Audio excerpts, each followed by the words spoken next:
sold my soul to the bottle.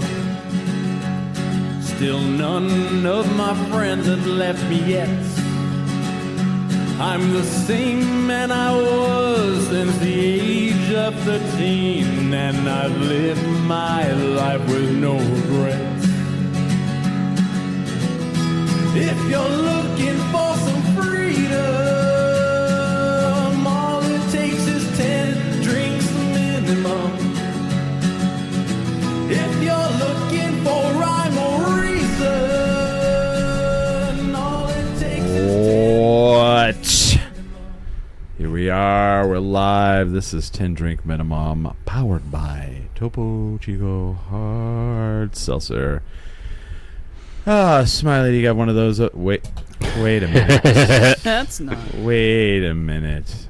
Are you Smiley? No. Are you sure? Maybe. All right. He's the Timu Smiley. Maybe he's in the back of my car right now. Smiley decided to party all night again and slept in, apparently. He won't answer his phone, and he's not answering texts, so I'm assuming he's sleepy. But I have DJ Ren. Howdy. Hello. How's it going? Just sharing the podcast on and Facebook. DJ Bad Boy. No. You're Moonside. I am not. I get that wrong no all the time. Bad Boy. Why do you have three people? Moonside. All right. Yeah, I know. We try to keep it confusing. I literally was like, I don't know which one's which. Which one's which? Yeah. Are you DJ Ren or are you DJ? Which one? I'm are you? DJ Ren, obviously. All right. Yeah. No, we're gonna make it more confusing. He's DJ Ren and I'm DJ Moonside. Damn right. One time, it was so funny. One of my friends was at the bar at Launchpad when we were spinning. I think it was for Zombie Prom, and this guy was like, "I know the DJ. I'm really good friends. DJ Ren. He's great. I love him. He's great." She was like, "Oh, I don't know, man. Really? I think he sucks. He's just a." And she was like, "Oh, how interesting. Tell me more." No, I've never had one. I don't think I've ever had one person come up. Nobody knows what my DJ name is a reference to. Yeah, I don't. Moonside. Did you ever? Okay, I know you have played. I know you play video games. Yeah. There was a game called Earthbound that was released. Oh gosh, that's you're talking classic right there. Yes, SNES. SNES. Yeah. It was a sequel to to Mother. Yeah, the first right, and which is a very obscure NES game. Exactly. Yes. I think I'm clipping a little bit. Or is it just my headphones? Check. You probably need to turn me up a bit on the fader.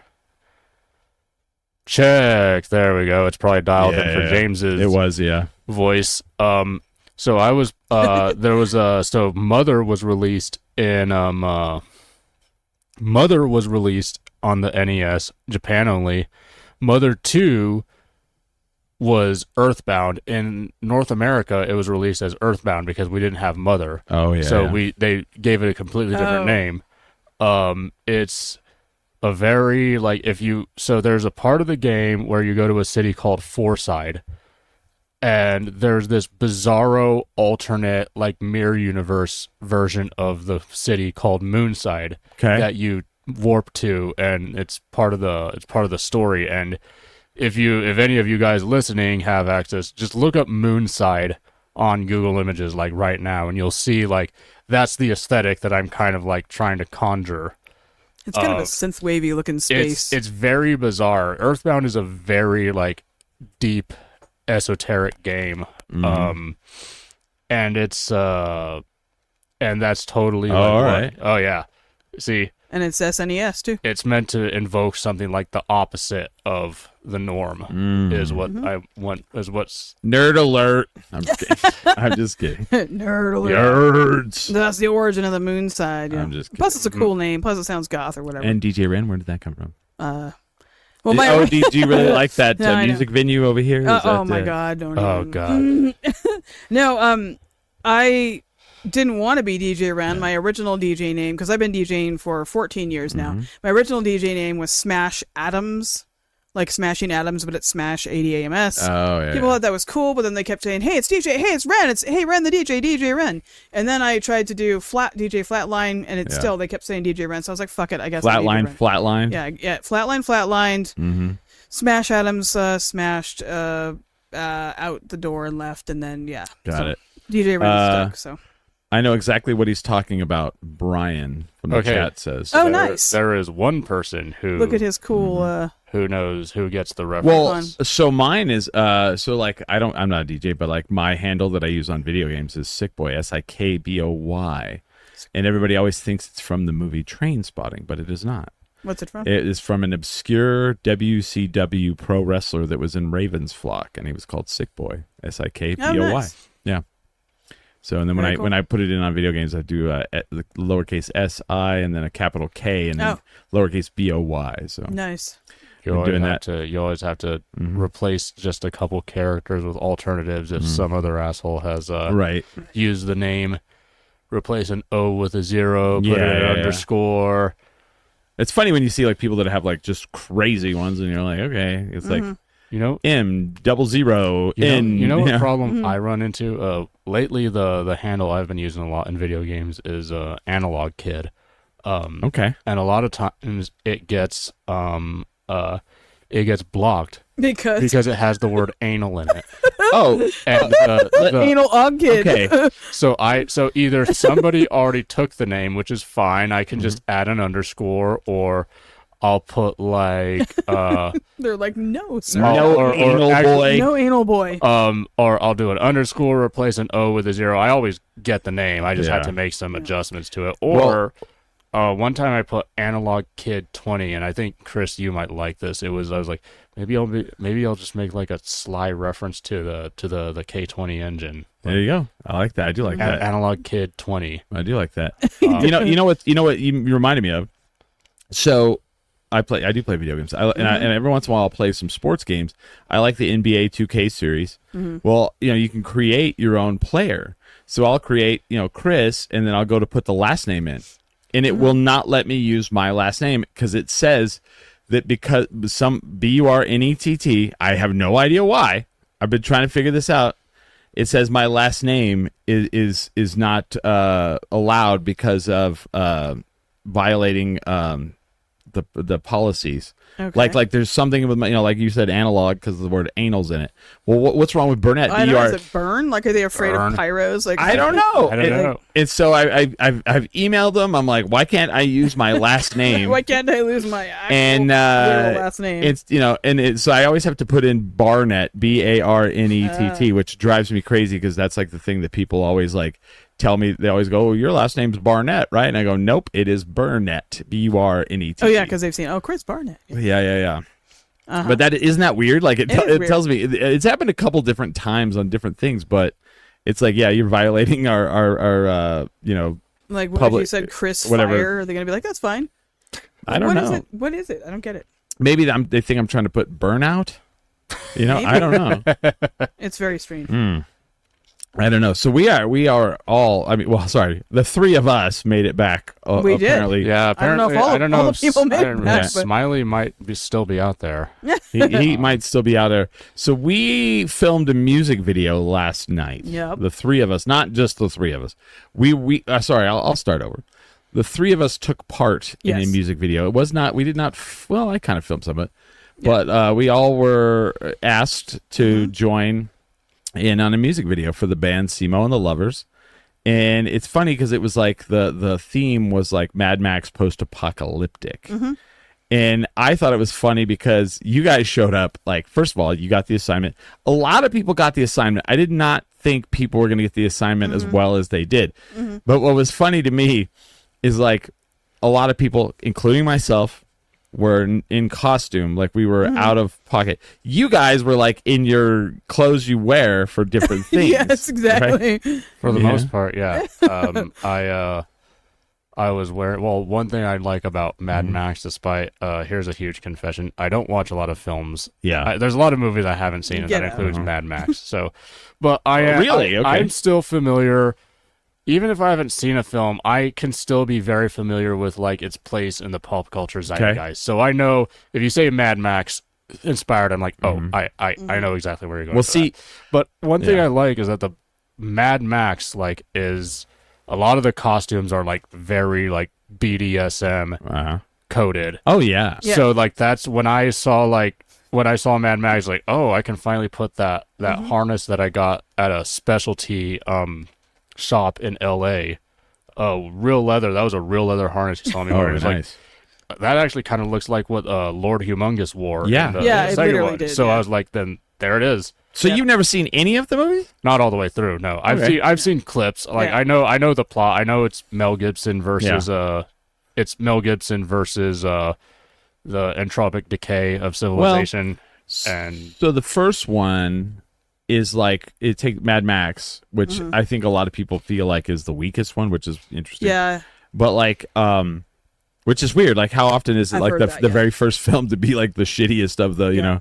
But like the very first one takes place kind of like a couple of years after. So there's still like some civilization.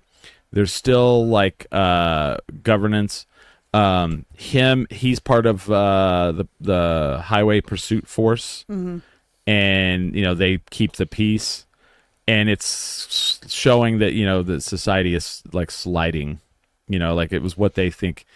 I always joke. I used to joke back in the day when I did this show that like we have a lot of fans that live in Australia, and I tell whoever my co-host at the time was, I was like, well, you know how Australia is, right? It's just a lawless land where they, you know, rape and pillage and look for gasoline, because they don't say gasoline and they're all gasoline.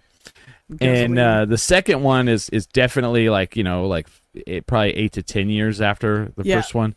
And societies, like people are, you know, you're starting to run out of like, you know, there's not farming probably, so you're starting to run out of food, and then by the third one, Thunderdome, a lot of places have like people have died and places have dried up. There's very few places left. Right. And then by Fury Road, there's very few places left. You know, it just gets so worse and worse. Yeah.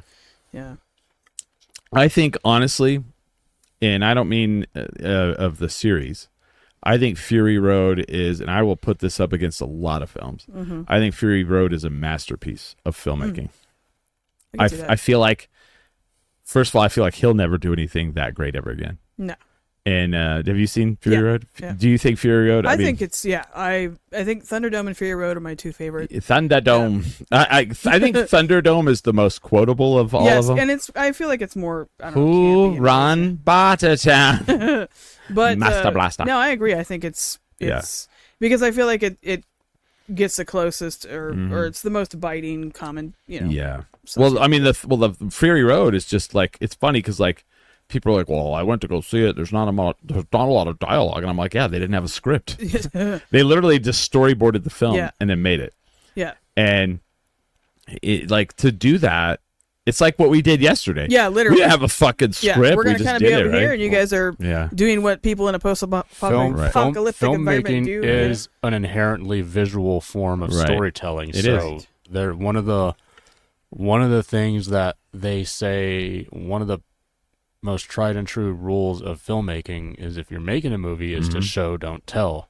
And I think the same goes for video games too. Anything that isn't reliant on words or speech or reading, if you can convey ideas without putting those ideas to language or words, then you've utilized the medium to its full potential, because it used to be they couldn't have dialogue because we hadn't figured out how to like record. Well, we knew how to record audio and we knew how to record film, because I think they had invented the gramophone. It had come around the same time. But they didn't have a way to like really. They didn't really. I mean, they probably knew from the start that one day we'll figure out how to do this. But at the time, it was just like it was all visual. Yeah. And that's and they would just play like music. They'd have a piano player. Yeah, in the back of the they theater. absolutely needed to have dialogue. It was just they hadn't even figured out how to superimpose text onto the screen, like into the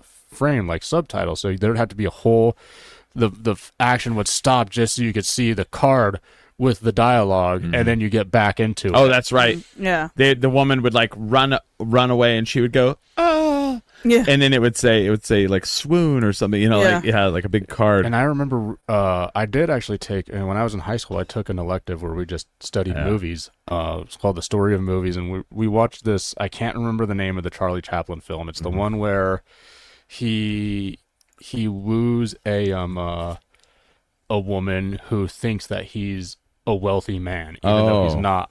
Do you remember the name of that one? I'm trying to think of which one that one is. But it's and they were the character absolutely could not speak, like not even in the way that people were allowed to open quote speak in the films at the time. Like that character could not have words show up on screen. It would ruin him. Charlie Chaplin was insistent that character would never say a word, even if that word was just words, a card.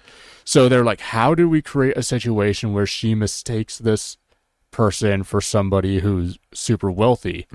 And they spent so much time and energy trying to figure out, how are we going to create this scene? How are we going to create this sequence of events that's eventually going to be the core of the movie? Because that's like the core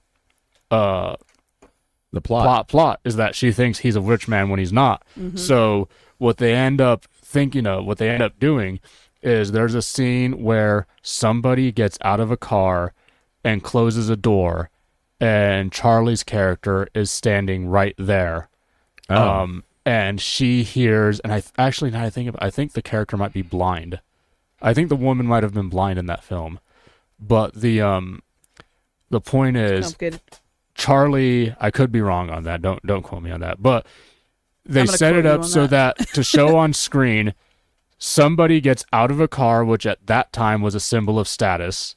And she hears the door close. She hears a car door close, and Charlie is right there. I gotcha. So that's how they create a situation where she mistakes him. Brody looks like she's about to talk into that mic. You got something to say?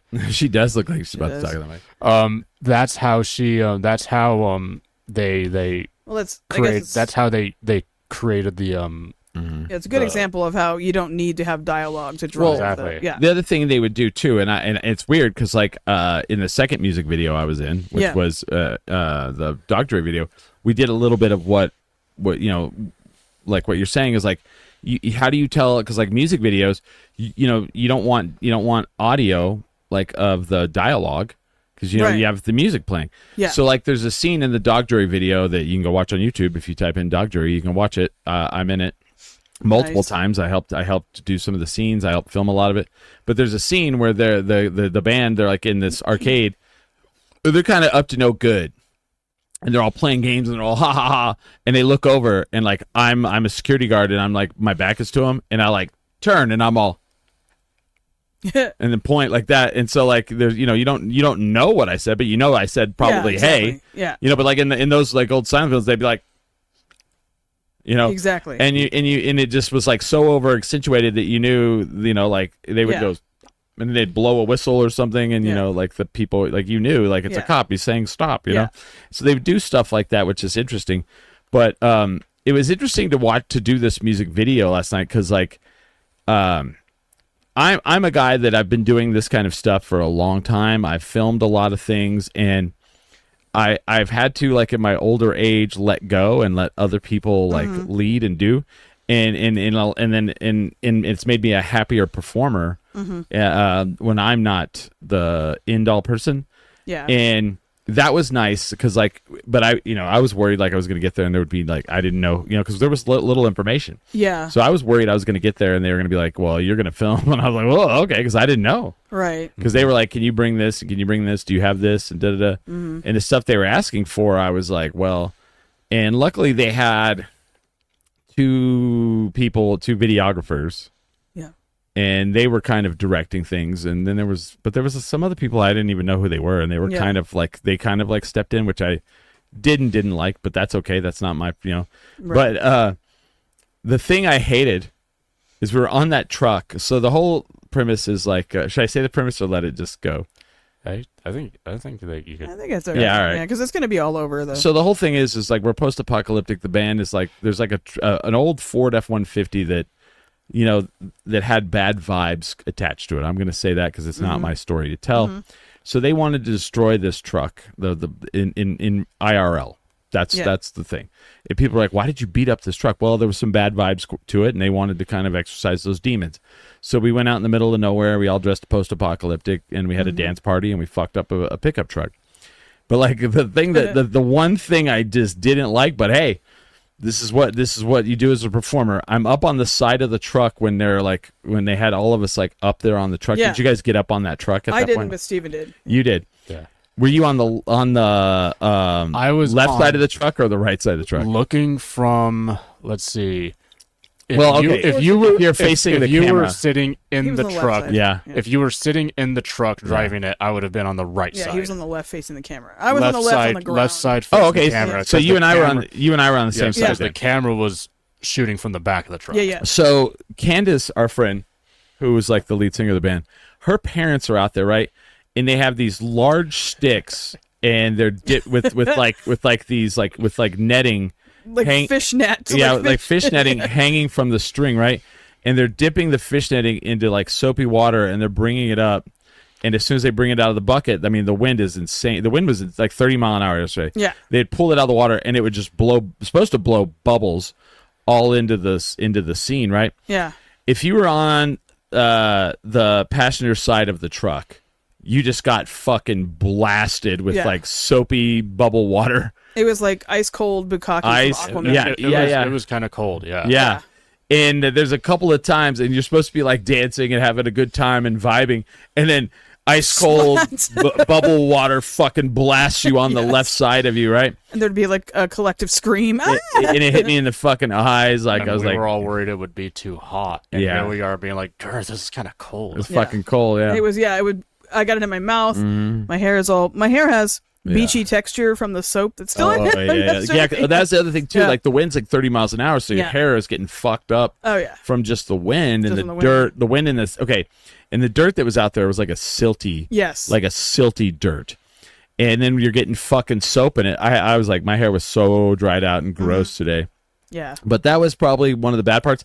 The other bad thing that happened to me is like after we did like we did like a thing where we danced around the truck and danced on the truck, and the band was on the truck, and there was some sexual things happening on the truck. Nothing, definitely PG.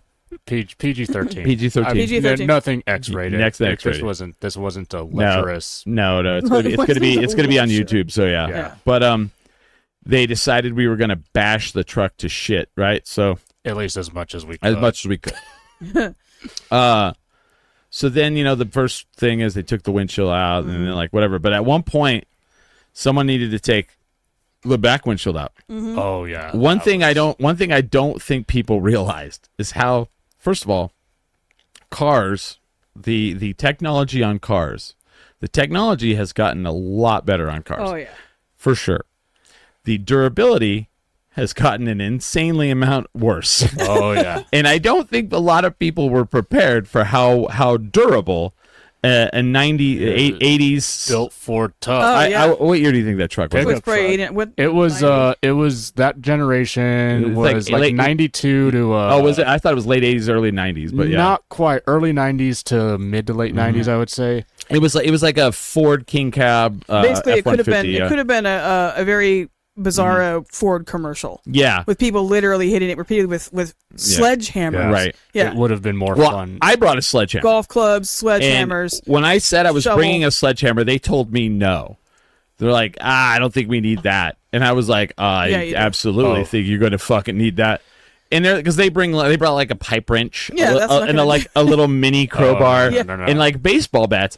And I was like, I think you guys are thinking about cars nowadays. Well, even like modern cars, Yeah. like they still make the windshields with tempered glass. Yeah. So like that's Yeah. that's It's still probably hard good. to bust. Yeah. Everything Well- else, like my car would have probably been way more fun to beat up because Yeah. you would hit it and you would actually do damage to it. Well, that's where I'm going. So like, I don't think people realize that a car is made to withstand. It's made to not to be Yeah. beat up. Like it's literally made. People to be thought up. you were going to hit the window and it was just going to shatter No, like it's a not the window in your movies. house. Well, the side ones did because they weren't tempered glass. Right. But it's not like Yeah. movies. front, Yeah, it's No. Yeah. yeah. You have to, and it was Right.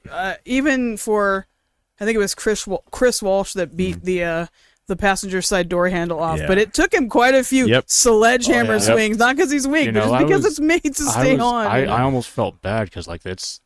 I understand that truck has some bad juju, and I Yeah. hope that parts of it are able to. There move are. on, particularly the engine. I think the engine will Did be you fine. did you ever get curious and pop open the hood? No, I thought about it. I actually did think about it. If it had the Windsor in it, that has Sought to after find a new engine. home. Because they're taking the engine But home. I'm thinking like, this would actually be a very effective Ford commercial. Yeah, that's what I was saying. It would be like a Bizarro Ford commercial. Despite everything we did to that Built truck, Ford tough. it ultimately was just, it ultimately just had busted headlights, busted windows, and the side was like most we took the right side out. Yeah, we dented the hell out of it, but it was still in one piece. Not even the Mad Max if there characters was can beat fuel this in thing the up. tank, it probably would have started right up and driven off. Well, here's what made me mad. Like, they were like, all right, two of you go at the same time, and I was going to go, and somebody's like, I want the sledgehammer. And I was like, no, I'm doing the sledgehammer. And they're like, I want it. And I was like, well, I brought it. I literally brought it, yeah. And they were like, oh, you're going to be that way? And I was like, yeah. Yes, because, like, I said I was going to bring it, and people were like, no. But then once everybody saw it, because people just, I don't know. I grew up in a different world than a lot of people because I grew up farming and ranching, and I know, like, from that time period, I know that, and then you are like me where we, cars, and like cars now are more plastic than they are metal. Yeah. And made them safer, admittedly. They weigh less, so you don't need as much engine to run them. And, but, you get in a car wreck nowadays, car's pretty much done. They make it so that the car dies instead of you. It's like, right. It's totaled. It's like totaled. It's gone. Yeah. And in the 60s, they used to do fundraisers where you paid to hit a car and demolish them. I actually brought that up when we were on there. I was like, yeah, man, back when I was a kid, they're not 60s. I grew up I was born in 75, grew up in the 80s. I remember that. You would have like $5 per whack. Like they would have a car thing where like a car dealership would give a car to the high school FFA or whatever. And they'd be like, come hit the Chevy Malibu, Don't mind if I do. Yeah. Yeah. And you would pay $5 to take a whack with a sledgehammer, and people would do it. It was a good fundraiser. Yeah. But nowadays, I don't think you could do that because you'd destroy the car. Like, $20 in and it's gone. Yeah. Well, it's funny though, because like when it got to my turn, I was like, all right, I'm going to do this quarter panel on the back, right? And the thing that sucked is like when they picked a place to put the fucking truck, it was a terrible spot. Oh yeah. First of all, there was cactus. Like, what do you call those cactus? It was the ones that do the cactus fruit. What's the fruit? Yeah. I ran over one when I parked, and I'm like, it's a good thing that modern tires like the are classic made with like round shape, steel like belts or whatever inside. So obviously it was fine. But I got in my car. I was like, my front left tire just totally went over a cactus. Yeah. But like we're right there in Cactus Patch. The ground was not level. We're like actually at a slant. Prickly pear. Yeah. You got it. Thank you. Prickly pear. That's that. Prickly pear everywhere. And so like when I was gonna go, like the back area was like uneven. So I was like literally my right leg was higher up than my left. So to get a really good, like, when you're swinging a 10-pound sledgehammer, you really want to get like a good base, and you want to start your right hand at the top, your left hand at the bottom, and you want to swing, and kind of like move your hand down. Right. And it was tough to do, but I got a really good whack and just blasted the panel in. In the second one, something started spraying out of the bottom. Like at first we thought it was like fuel. Yeah. And I don't think it was fuel. I think it was the brake line, maybe. Possible, but like something was spraying out, and Vince was like, "No, it was just dust." I was like, "No, there was liquid. It was liquid." Yeah. And then somebody knocked over a Modelo in the back, and it continued to spray beer out the back too. But I got a good video of you hitting that I need to send you. Oh, I would love that. I would love that shot of you just like and I got some really good wax. And what I really wanted someone to do, and I couldn't. Well, see, here's the other thing. I don't think people are stronger in their mind than they are in reality. I wanted somebody to take the sledgehammer and do the running fucking javelin throw of it through a window. I think that would have been cool as shit. No one did it, but I wasn't directing. But like the thing that really happened to me though is they were trying to take out the back window, and this is where I was going. When someone took out the front window, they hit it with the bat, and someone goes, "Oh, safety glass," and I was like, "What do you think a windshield's made out of?" Brittle window glass from 1965. The sledgehammer probably would have been better for at least for the initial. Dude, I said it before they started, and they're like, no, and I was like, they were like, it doesn't matter about the aesthetic, and I was like, well, I literally said this: if it doesn't matter about the aesthetic, then why are we here? Right. Because we're filming, and for me, they're like, it's all about, you know, her feeling on, and I was like, whatever. For me, it's like I would want it, you know, at the end of the day, and this is how I feel about it, because I've done stuff before, you guys have done stuff before. Yeah. When you have people that are brand new and they've never filmed stuff, Yeah. what they think looks good and what really looks good are two different things. Totally different things, often Yeah. not you know, often totally mutually exclusive. I have zero Yeah. experience in filmmaking, but Yeah. even I feel like No, when you- I was there, I was like, I'm gonna let the person with the camera Yeah. like, right. But I mean, yeah, filming like, stuff, acting. direct things, because You know. I'm not a professional filmmaker. Right. I'm an extra in Right. this, you know. So when I was like, well, somebody's got to take the back windshield out, and they get up there and they have a little crowbar and the pipe wrench, and I was like, that ain't gonna do it, man. These vehicles, like, again, like these are made to like get in a head-on collision, man. Right. They Yeah. test it like that. That's made for like if you've got like a bunch of 2x4s back there and you accidentally get in a crash. end up That's with meant to Final prevent. Destination. That's meant to keep them from going through and impaling you. right. Right, literally, Final Destination. So finally, I'm like, can we have the sledgehammer? And someone was hiding it because they were like, well, someone's going to get hurt. And I was like, well, are we literally, filming we're this or not? swinging sledgehammers in the dark, in the desert, in the Yeah. middle of nowhere, And- up And down a long half rocky. the people are, and dirt everybody, road, like- everybody except for me has had a few drinks in them. So Right. So then they finally get the sledgehammer. They get up in the bed of the truck, right? Mm-hmm. I am standing up on the passenger side, and I have a GoPro on the end of Mm-hmm. a boom arm, right? And I'm like hanging, because they have the truck up on like a U-Haul trailer. So I have like and I'm like reaching in, and I'm trying to get the GoPro as close to the windows as I can get. So when they hit that back window with the sledgehammer, it like comes through in a GoPro, and maybe you can do it slow-mo, you know, whatever you want to do. Yeah, because you had some cameras inside the Yeah, vehicle, right? I did, yeah, for that's everything. great. But at that point, like I was like down to one because my batteries were all low, and you know, because people took forever to do shit. And at one point they bust the window, but then they haven't fully busted it out, and some dude gets up there, and I have the GoPro. I'm literally like holding onto the side of the truck by the door handle, and I have the GoPro through the passenger window, and I'm like pushing it towards the back window so that like I can get the glass shatter.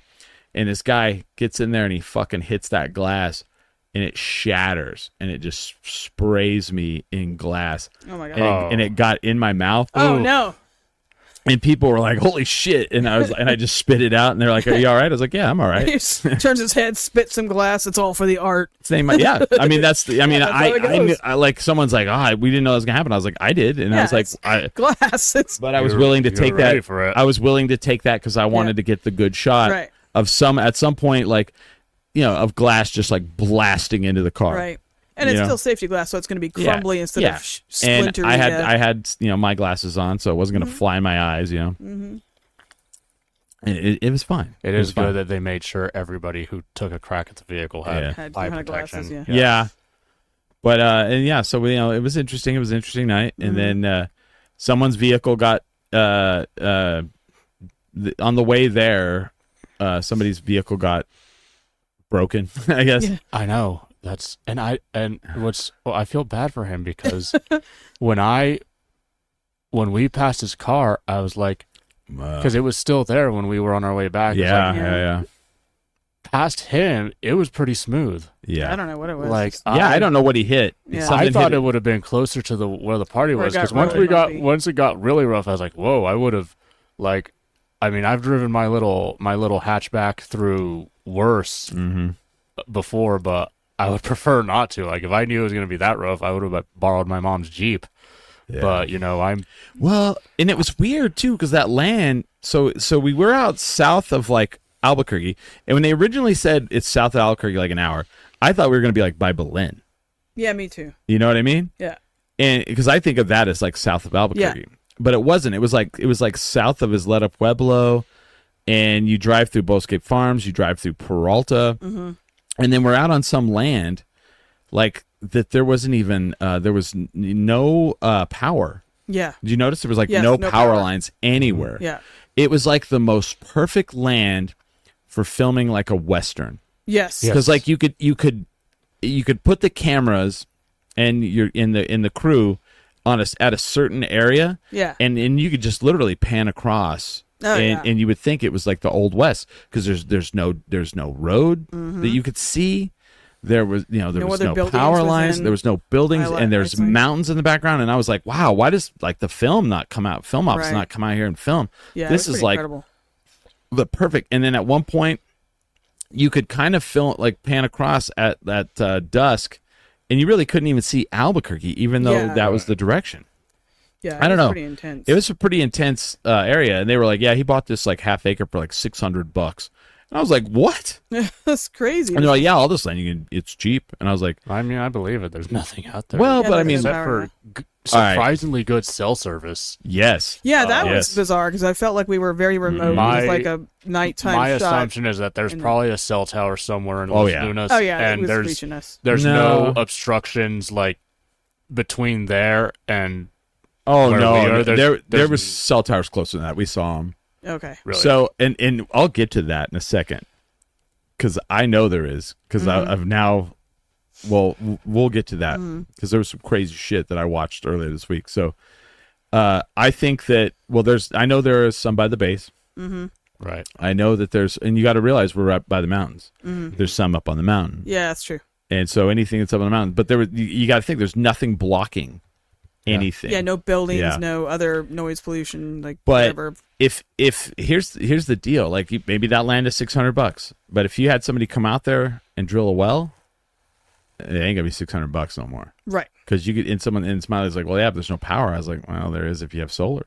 I was just gonna say, You could have off-grid shit. I think the guy who built that house actually did work for a solar company. I remember talking to a guy back in the Gold House days who said, yeah, I'm going to build and I think he worked for Affordable Solar, which is funnily enough, where the company that my parents reached out to get solar installed in their place.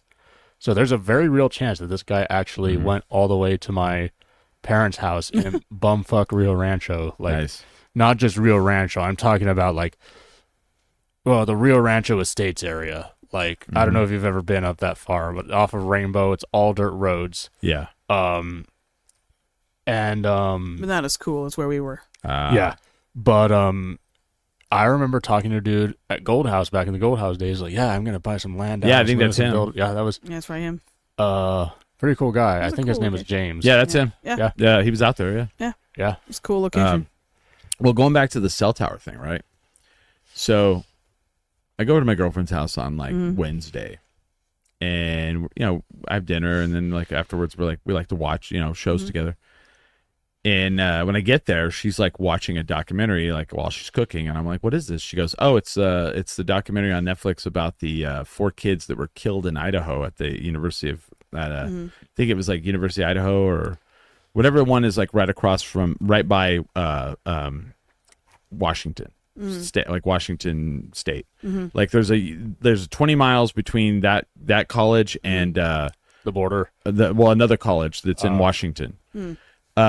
Anyway, we watched all 3 episodes of that show. Do you remember when it was 3 years ago? Yeah. It was all those college kids that got killed. One of them was one of my fraternity brothers. We were in the same fraternity. So I remember watching the news, and they were like, yeah, it was, 4 kids were killed in blah blah blah Idaho and Moscow, Idaho, and one was a member of the Sigma Chi fraternity. Blah, blah. So that's why I was kind of well, ears perked up. So some things happened in that documentary that blew my brain out of my head. Yeah, they're saying Moscow. Yep, Kathy Schroeder's in the audience, by the way. Ryan Schroeder's mama. Hi, Kathy. Big fan of Kathy Schroeder. Kathy and Phil. So the story goes, if you haven't watched it, it's the number 1 thing on Netflix right now, but it's riveting. So these 4 kids lived in one house. It was a 3-story house, and each floor had a kitchen, kind of European style, I guess. And the person walked in at 4 in the morning, got into their house. There's 2 girls on one floor. He went in their room, stabbed them to death, went up to the second floor, and one of the girls saw him and saw him like look into her room. For some reason he didn't go in there, and then he went up to the third floor, and there was a guy and a girl that were dating that lived up on the third floor, and he stabbed them to death, right? So the thing that's kind of crazy is like there's from this point on, they start talking about the investigation. So they go and get all the footage they can from all this is where things are, the world that I grew up in, the world you guys grew up in, all gone. And I'm gonna tell you why. So from the moment they got into an Uber to go to the club that night, they have video of them getting in the Uber, video of them getting to the club, multiple videos of them in the club, video of them leaving the club, video of them going to the food truck afterwards, 3 different videos of them at the food truck. Then they get into an Uber and then they leave. They have all of that. And I was like, holy shit. And they had it all pieced together from all the Ring cameras, all the surveillance cameras that are around. Okay, cool. So after the murder, they come in, they bring the CSI in. They find no DNA, except for some reason, the killer left the sheath of the knife. It was like a K-bar Marine Corps knife, and they took it, and they found DNA on it. So they send the DNA off to like the first lab, and that comes back, and it's like very broad, like this is how old the person was, male, la la la. So they're like, well, we're gonna have to pay to have it sent to like a private one that's a lot more detailed. 38, like they do this, and like 38, 40 days have gone by. They have no suspects, and like the internet and the fucking social media is going ballistic, blaming the ex-boyfriend of one of the girls, and this girl did it, and somebody planned it, and all this fucked up shit, blaming people and ruining their lives on social media. Finally, they're out putting up flyers. The cops are, because they have no fucking leads. They're going around and they see a house and they're like, wait a minute, there's a camera right there. And someone's like, oh shit, do we have the footage from that one? And they're like, no. So they go to the door and they're like, it's like literally one of those ones you see in the back of like fucking shitty magazines or like whatever, that screws into like an outdoor light bulb thing, and it looks like it can move. And they go to the door and they ask the people, like, hey, is this live? And they're like, yeah. And they're like, can we have the footage from it? And they're like, yes. I mean, you're either going to give it to us or we're going to go get a fucking warrant and you're going to come get it. But, like, the people gave it to him. Well, they see the car.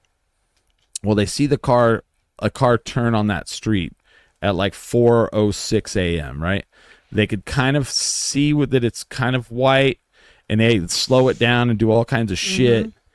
And they bring in experts, and then what they did is that when they knew what time the car turned on that street, they start focusing on all that footage that they had prior, and they start looking for a car at that time, and they start piecing together that time, because they weren't looking for that before. So then they fucking get a side view, and immediately like they take it to experts, and they're like, this is a Hyundai Elantra from 2017 to 2021, white. They know that, and right when they get that answer, the DNA comes back with one person's name. The DNA tells them exactly who the human being is. And they look that person up and they go, yep, owns a white fucking 2020 Hyundai Elantra or whatever. Now, here's where it got fucking insane.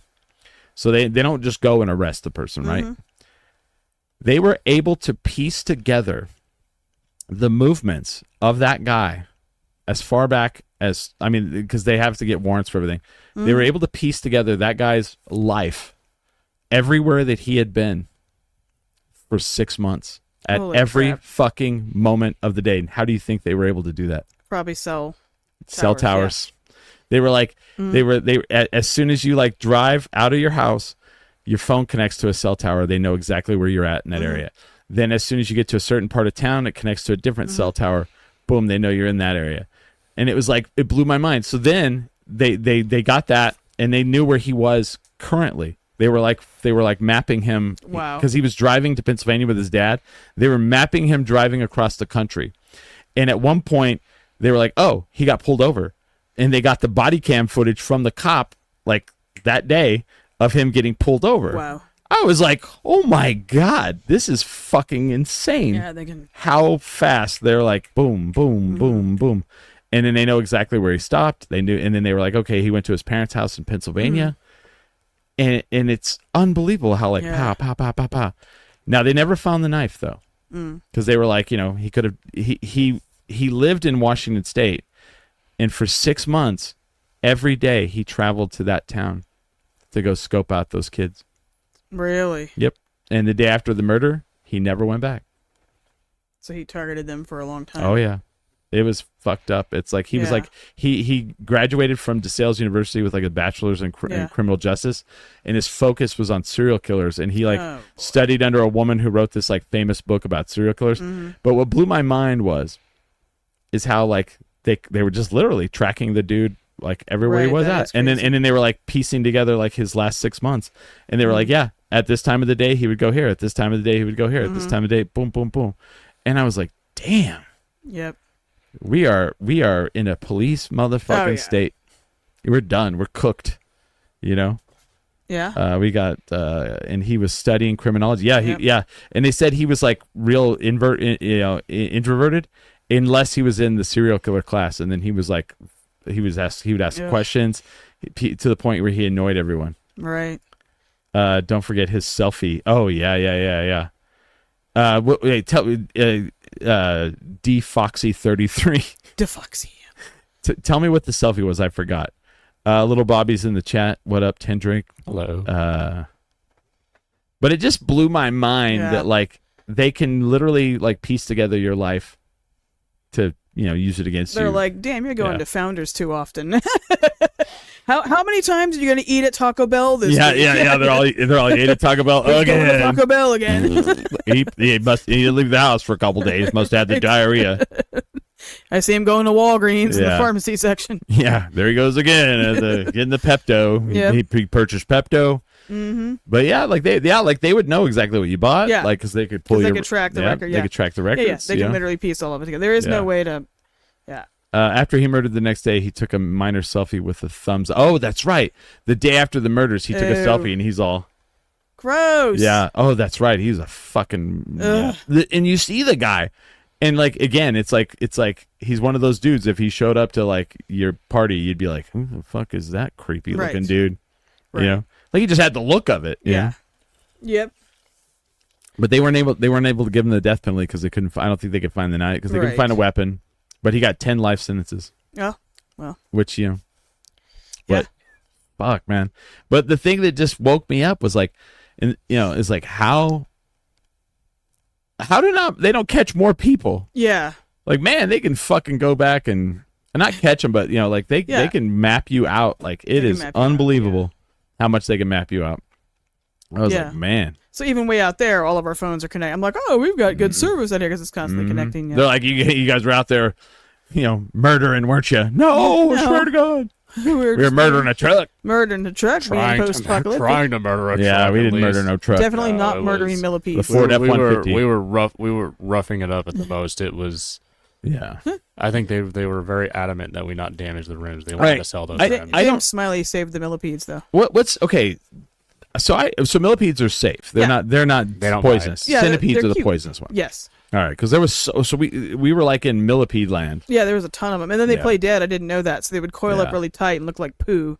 And then James Smiley would go over with his sunglasses and scoop the little frozen in time millipede up and take it somewhere safer because it was going to get trampled by all the post-apocalyptic folks. Wow, Kathy Schroeder just said something terrifying. She said, I was close to that. A man stood over me with a knife. That is terrifying. That is. I'm sorry that happened to you. That is awful. That is awful. When stuff like that happens where someone's just like, well, they found the guy's Reddit. So it's weird. One of the girls that got killed, I don't know how the cops didn't find this, but again, sometimes they, well, one of the sisters of one of the person murdered found his Reddit. And went through his Reddit, and he had been giving out questionnaires to inmates, asking questions, like doing full questionnaires. And like some of the questions were like, if you could go back and do your crime again, how would you get away with it? And like shit like that. And I'm like, how is this not red flagging right across, And, how did you feel after you committed the crime? Like weird questions like that. It is weird. So when you run into the things where like someone just did it because they just wanted to feel what it felt to murder people, that's terrifying. I'm like, I don't know. Anyway, we murdered a truck. We tried to. We didn't murder any millipedes though. They survived. Yeah, we saved the millipedes and we saved them. Yes. But quite the weekend. We lived the lives, right? Yeah, because Friday was busy. Yeah. Saturday. Well, what did you guys do Friday? So was it Friday? Yeah, Friday night. Well, I worked 3 jobs. I worked at Launchpad. Then I host Boombox Bingo at the Imperial on Friday nights. How does that explain that? It's music bingo, and it's pretty cool. So, I love music bingo. Yeah, I do too. I think it's great, and the crowd really loves it because not everybody is in the mood to do trivia all the time. But the Boombox Bingo is great. So I hosted at 505 Food Hall on Thursdays and at Imperial. Okay. On Fridays, and so you get a digital bingo card, and there's it's digital. Digital, yeah. So there's like a theme that usually organizes. It's like cassette side A, cassette side B. There's 2 different bingo cards, and then I play song snippets, and then you mark off the title of the song. Oh, this is different than the ones I've ever played. Then, yeah. So you have a digital card. It's done through Geeks Who Drink, so it's like it's got like this nice back end little panel. The ones I've done, you literally go and you have a paper bingo card. We're more sophisticated than paper, and it has like the different songs on. Yeah, it's the same. It's just digital. And then when the song comes up, you just like mark it. It's the same thing. We just do it digitally. But you don't do the whole song. No, it's about I think it's like 20 seconds or something. I do like that. Yeah, I think it's cool because then people start singing and having a good time. And well, it's one of those things where, and I love this about music, is like a song comes on and you're like, oh fuck, I forgot about this song. And that happens every week. Somebody goes, oh my god, I haven't heard this since high school. Yeah. Or like everybody spontaneously bursting into song at the food hall, singing Sweet Caroline, Neil Diamond, like just suddenly everybody's like, Sweet the whole space is singing, and it's like 30 people in there belting out the lyrics. Yeah, I think it's a lot of fun. So we did that, and then we DJ'd for the Haunt Me Cathedral Bells show at Launchpad that night.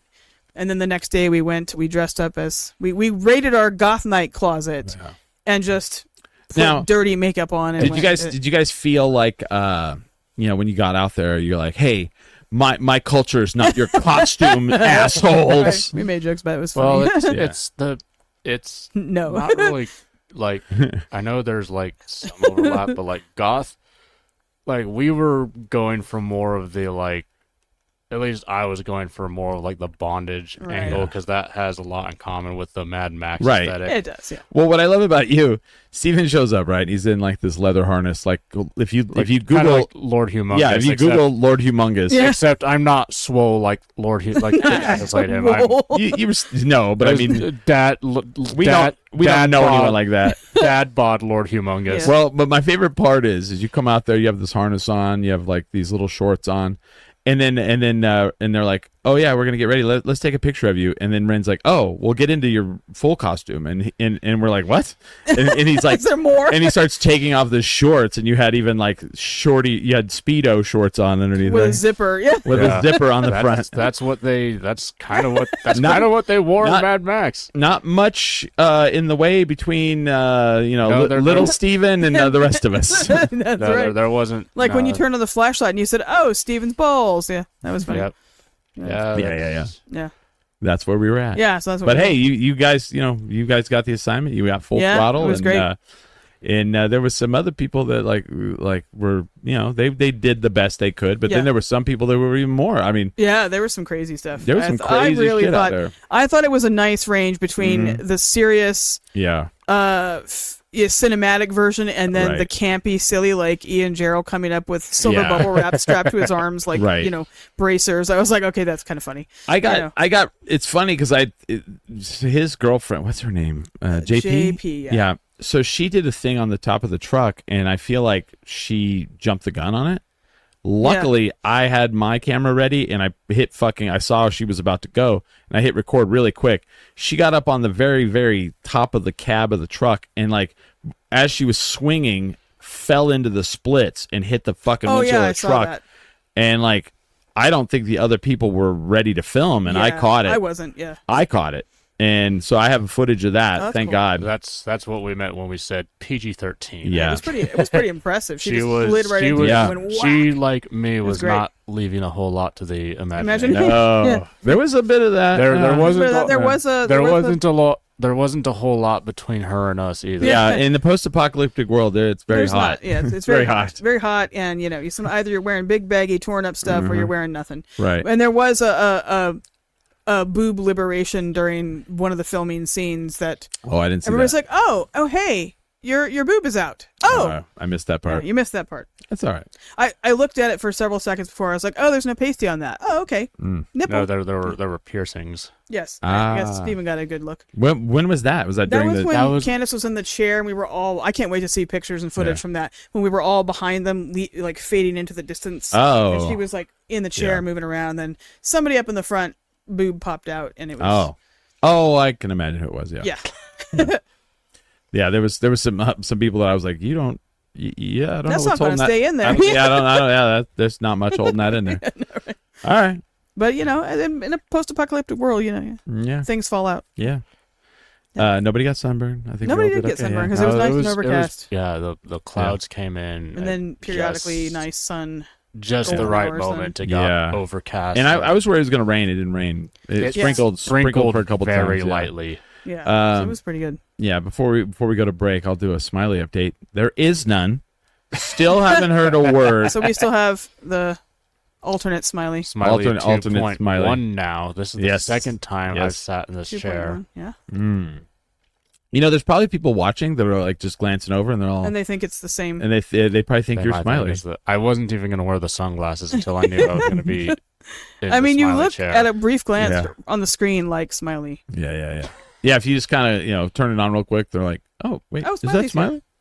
Wait, that doesn't sound like him." Someone from Singapore, they're like, however, I don't know. How His voice has changed. Yeah. I don't even want to try to say something bad, like in the way they talk. I don't know. Singaporean. Yes, I said that out loud, and someone's like, "That's not how they called." And I googled it, and it said, "I said, what are people from Singapore called?" And it was like Singaporeans. It's like, ah, You're like, see, I in your told face, motherfucker. you. In your face. You guys got anything coming up soon? We do. So our next goth night is, well, let me think. Mm-hmm. Our next goth night is August 15th at El Rey Theater. Yeah. And then we have a goth night August 25th at El Rey Theater with a special guest, Paul Sanders from Phantom Riot. Oh, I love Paul. And, DJ Riff Rat. And there is also Goth Fest coming up the first weekend of September, which we're sort of Is it involved the in. whole weekend? It's Friday and Saturday. Okay. The first weekend of September. And that's what we have. I'm trying to think. I feel like there's something else I'm missing. Let me look at my master calendar. That's basically it for the next I think that's it right now. I mean, I think we're actually... I don't know. Hold on. I can't see. I'm blind. Oh, yeah. But we also might be doing your 10 drink thing in That's September, right. that special event. Yeah, we should probably talk about Yeah, that. we should talk about that. Not on the camera, right? And and I have a mystery thing here. Uh-oh. I hate when I put things in my calendar. And I don't Mystery. know what it means. Yeah, and I might be doing something for Bands of Enchantment. We'll see. So, Yeah. doing And a DJ set. that's Steven as well. Yeah. It'll be both of us. It'll Okay. probably be. It's in whenever that is in September. And say again what you do weekly. Weekly, like my other stuff. Well, I mean, obviously we DJ, but we don't DJ. But we do DJ a couple times a But month. the You mean like bingo? the The bingo bingo? stuff? Yeah. So both of us, we are both Geeks Who Drink trivia hosts, and so I host Geeks Who Drink pub trivia Tuesday nights 5:05. Thursday nights I do Boombox Bingo at 5:05. And Friday I do Boombox Bingo at the Imperial every week, and then Steven does. And I do every Wednesday night. I do Jeopardy Bar League at Marble West Side, Oh wow. and every Thursday night I do Geeks Who Drink pub trivia at Fuego 505 and Ohana Hut, also on the West Side. If any peeps listening live on the West Side, What's sight? you could absolutely feel free to join me for either of those events. I will always be happy to see you. Yeah. It's pretty fun. Nice. So, entertainment. That's Yes, what we do. Yeah. I'm an entertainer. Why do you think I talk Yeah. like this? Right. We're quite entertaining most of the time. Not really. We try to maybe. be, right? We try to be. We try Trying my sometimes. best to be. What do I got going on? I don't think I have anything for August. August, I don't think I have a single thing going on. So September 5th, I have an event to fight lymphoma at Tractor Brewing, Wells cool. Park, where I'm emceeing. I'm the indoor MC, Oh, cool. which is cool. September 12th, I'll be at Blossoms and Bones. I'm not doing anything. I'm just going to be there drinking and watching music. But September 12th, That's Duke funny. City Championship Wrestling returns to El Rey. I will not be there because I'll be out of town. Okay. King's Landing, NWA, former NWA two-time champion Trevor Murdoch will be there. So buy your tickets for that. September 26th, people, it is upon us. 20 years of 10 drink minimum. We actually already celebrated it. It was July 14th, but I didn't have my ducks in a row, and I've been trying to get this scheduled for a while. But we have the anniversary show. We're probably going to have, Ren and Steven do some DJing. We're going to have Carlos from Youngsville. Cool. Billy Belmont there, and Simo. Nice. That sounds As great. far as I know. I mean, that the card is subject to change, as they say. Yep. So who knows? And then we're going to do a show. And it's going to be at Raven Wolf House, September 26th, downtown Albuquerque. The theme is MetLife Gala. It is. So, like, you can dress up like this crazy outfits. You ever seen, like, the MetLife? Oh, yeah. Or Met Gala. Sorry, MetLife. The Met Gala. Met Gala, Not yeah, MetLife. that's what I figured The that's what MetLife you is a fucking... Isn't that So that means we can be totally ostentatious. Isn't Yeah. that where In all the Grimes best met ways. Elon Musk? Yes. Oh, gross. That will not be ours. You will not meet Elon Musk at ours. No. You might. I don't know. I shouldn't say that. I mean, if he shows up, we'll throw him out. Yeah. But we're gonna see how it all turns out. It's pretty cool. I hope. I'm hoping it turns out pretty crazy. It's a pretty cool I think it'll be venue. It's obscure and weird, and I need to get on it because I need to get a step and repeat made, so we can do photos in front of it. And, that'd be fun. And if you don't know what a step and repeat is, Then, are you an entertainer? You must not be anyone. Ha ha ha. I'm just kidding.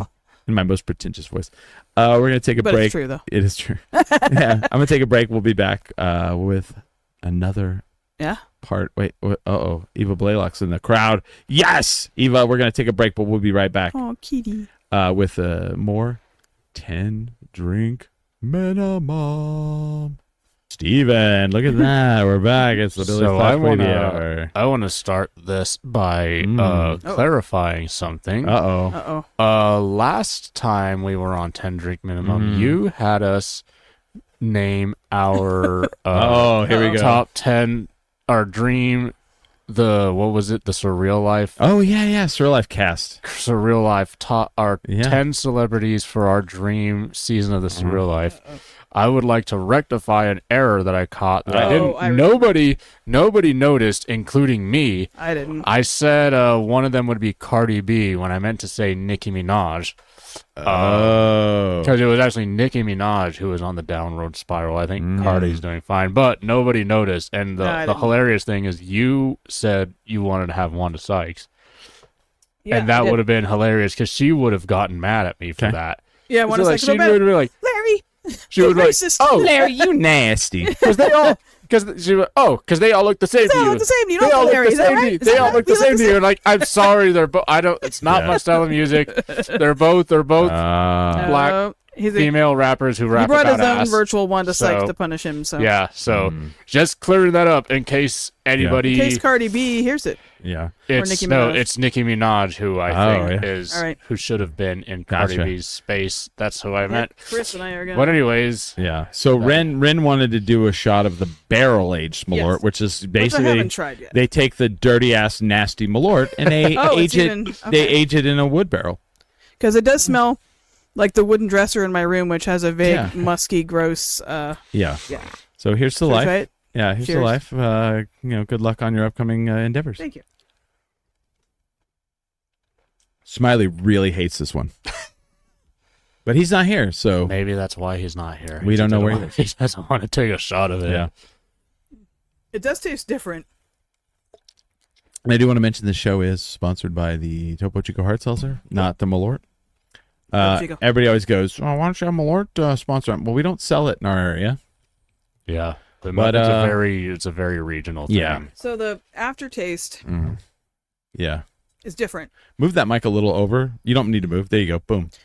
The aftertaste is a little Yeah. different. It kind of tastes like if I Dried dropped butthole? some fennel seeds or any seeds Uh-huh. and they burnt, Oh, you burnt. and then I tried to drink them with vodka. The dog is licking my pants. She'll do that, and it'll look like I peed. Oh yeah, gross. She does. I don't know. She does it. So that was interesting. Yeah, I have a question.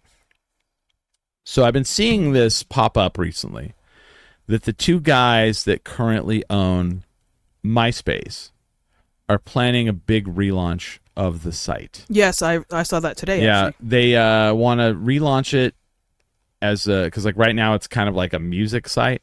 They want to relaunch it as a social media site without an algorithm. You know, I think it's intriguing. I didn't actually have a MySpace when that was a thing. My first social media, I made my Facebook account when I was like 17, maybe. Oh wow! So MySpace was prior to you? No, it wasn't. I just didn't make one. Got it. My mom wouldn't let me, and I wasn't, quite frankly, that interested, anyways. But I think I might be willing to give it a try. You know, I like that. My friends are doing. I have some thoughts. People are like, because MySpace was the first one I ever did. Same. I had heard of Facebook. Yeah. Facebook was like it seemed very elitism to me. I didn't really get at the time because it was like just literally like only on certain universities that you could do it. Captain America was all about MySpace. Oh, you're talking about Brett Maverick, and I that's amazing. Yeah, you know, rest in peace, Captain America. I have some thoughts. Yes. I enjoyed MySpace. Yeah. And here's some reasons why I would like for MySpace to come back. Number one, I like a good top 8. I need for you people to know where you stand in my life. I need you to know where you stand. Oh yeah. And maybe you could be doing a little better. And if you drop down, pay attention. Yeah. What have you done to me? If Thursday you were 3 and Friday you were 6. You need to think about who you are. Maybe you need to check yourself. Yep. And I need some people to go, let's go to Chris's page, see what he's got going on. Why am I 6? Yeah. I need that fear back in some folks. I'm gone from the top 10. What? Or maybe you're on the outside looking in and you're like, what do I need to do? Hold on. Is it Smiley? Hold on here. Tell him we replaced him. Show him a picture. He posted, let's see. He said his phone died. Uh-huh. You know how you fix that, right? You plug it in. His phone died. Well, he's already been replaced. So. No need to come. I mean, you can if you want to. No. No, 'cause like by the time he washes himself and gets here, it'll be too late. But I need some people they need to, maybe, hey. Maybe, hey. I like that. It was Eva Blaylock. It was the absolute best for upcoming events. Agreed. Yeah. Which leads me to my second thing of why it needs to come back. When you go to see where you're at in my top 8, I would like to have a song playing that I have chosen and curated. Yeah. Maybe a whole playlist that I have curated, so you know what mood I'm in. I need you to know that. It's important for everyone to know what mood we're in. I honestly think that Meta has I would love for us to be able to use like something other than Facebook and Instagram for our advertising, because Meta is just getting worse. Okay, here's the problem I have now where we're at. Yeah. It has Facebook and Instagram are kind of like becoming the same thing. Yeah. No one posts hardly anymore. Yeah, and if they do, you can't see it. And you can't see it. You can't see it. People will post events, and no one I didn't know that was happening because they never ever see it. Yeah, what's happening is they're trying. I actually watched a video about how they're getting all their best employees and forcing them into this AI project, and they're just they're trying to rely on AI for everything, and the result is we can't, like, Ren, you literally tried to pay them and it said, something went wrong. Like I owe them money for ad boost. If there's a problem, you can't. There's no way you could talk to a person. Not to take it. Yeah. Right. I have been trying to get my account unrestricted so that I could contribute to advertising. Wow. And Joe has had that problem too. Everybody has problems with it. There's no way to talk to any person. You just have to talk to their AI assistant, which after a while goes, I don't know. Sends you in circles. And I want to tell Kelly, you would make the top 8. Aw. Well, I want to say Ava or Eva. Eva. she is right. It was really good for upcoming bands. When I had MySpace, I used it when I was really active in the art scene. Yeah. It was great for seeing, networking, finding out about upcoming art shows, Yeah. collaborating on projects. know what? And I always looked up, upcoming music events. Because it wasn't algorithmic, you could just see it. Like, you could see the stuff. I actually did discover some music on MySpace Yeah. because even though I wasn't a member of MySpace, you Right. could still You could that's still what look was at cool. it. You Yeah, could you still didn't have to look. be a member. You didn't have to. It's Yeah. not like you cannot look at anybody's Facebook or Instagram unless you yourself are a member. Right. With MySpace, you did not need to be a member. You could just look at anybody's MySpace page, Good. and I discovered music that way. You Well, could go to absolutely. a band's MySpace, and We all learned like basic shit HTML because of it. Because you could, like Sarah Kennedy said, she wants to do it if she can do some HTML font changes. And it was fun. And some people were terrible at it, but that wasn't the point. yeah. It was just sort of just experimenting speaking and of exploring. terrible graphic design, Ren, Oh. should we tell him about what we discovered? I don't know what. Well, it we'll is. get Hold there. on, we'll get there. We'll get there. But like, we got what We're else? talking What- about MySpace, right? Why Yeah. do we want it to come back? So when you go on Facebook, like I'll post something, and like weeks later, people will comment Yeah. on it because they just saw it. Yeah. And it's like, what the fuck? Yeah. There's that. But like all Facebook now is to get you to death scroll. Yes. Death scroll through videos of like dumb shit. Yeah. And like it's no longer a community. Promoted content. There's no more community involvement of it. And Right. you know what I realized? I forgot that you used to have like a feed. Yes. Like it had, I mean, there was still an algorithm aspect to it, most Yeah. likely, but it was, you could look at your feed and you would log back in later that day. It was the same, like it's just providing you more Yeah. content, but you It could would've scroll been- back. It was consistent, and nowadays Yeah. it just feels so random. And honestly, it's yeah. It's kinda, like people. I don't follow this person. It's like Well, follow them. I don't kinda- even know who this is. yeah, Like, what is it's this? kind of starts to feel disassociating after a while. Yeah. You're like, why am Right, I? right. It's just one more batch of AI slop after the other. Oh and I'm yeah. like, and it's nothing but AI and bots, and I'm like, okay, what's an alternative? How else can I get? Eva says Yeah. the feed on Meta is terrible. Mostly what I get is asking for animal donation. Yeah, because you went and looked at looked at sites. Yeah. So then all of a sudden Facebook, is in the algorithm, and it's like, wow, you looked at this shopping site. Now all we're gonna do is bombard you with shopping Yeah, ads from exactly. this horse shit, and it's terrible. And so I want to go on MySpace. So I want people to be like afraid that they're not in my top 8. Come to my site, see the music that see how like happy Right. or depressed I am that day Right. by my playlist that I put Right. up. And my big thing I post at the top that's like, a quote or something. And then, my happy background that I might Yeah. have changed, I feel like there was more of like an individualism Yeah. of people. Now, sometimes you would go to someone's page and like some crazy shit was blasting, and then Right. that means you drop them in your thing, and they go, "Why did I drop it in your page?" Yeah. Well, your page is crazy. I'm sorry. It's crazy. Your page is crazy. I don't want to go there, and I don't want other people to think I know you. So you'll be in my top 8 always, Eva Blair. Aw. But I just I feel like I feel like we're getting everything is geared to push us towards a hive mentality. Yeah. And I like things that are like, here's how I stand out. Here's Yeah. how I look cool. You want to be cool, like, do this or try to be like this, or you can go to someone's page and like see you're like, oh man, who is this person? You click on their page and all of a sudden you're like, oh, I like that. Yeah. You're like, oh, and then it makes your brain move, it makes you think of things, Yeah. it makes you want to try different things. We'd have none of that. It's Yeah. all just like mind numbing. Let's numb the brain so that we all just wake up and buy things.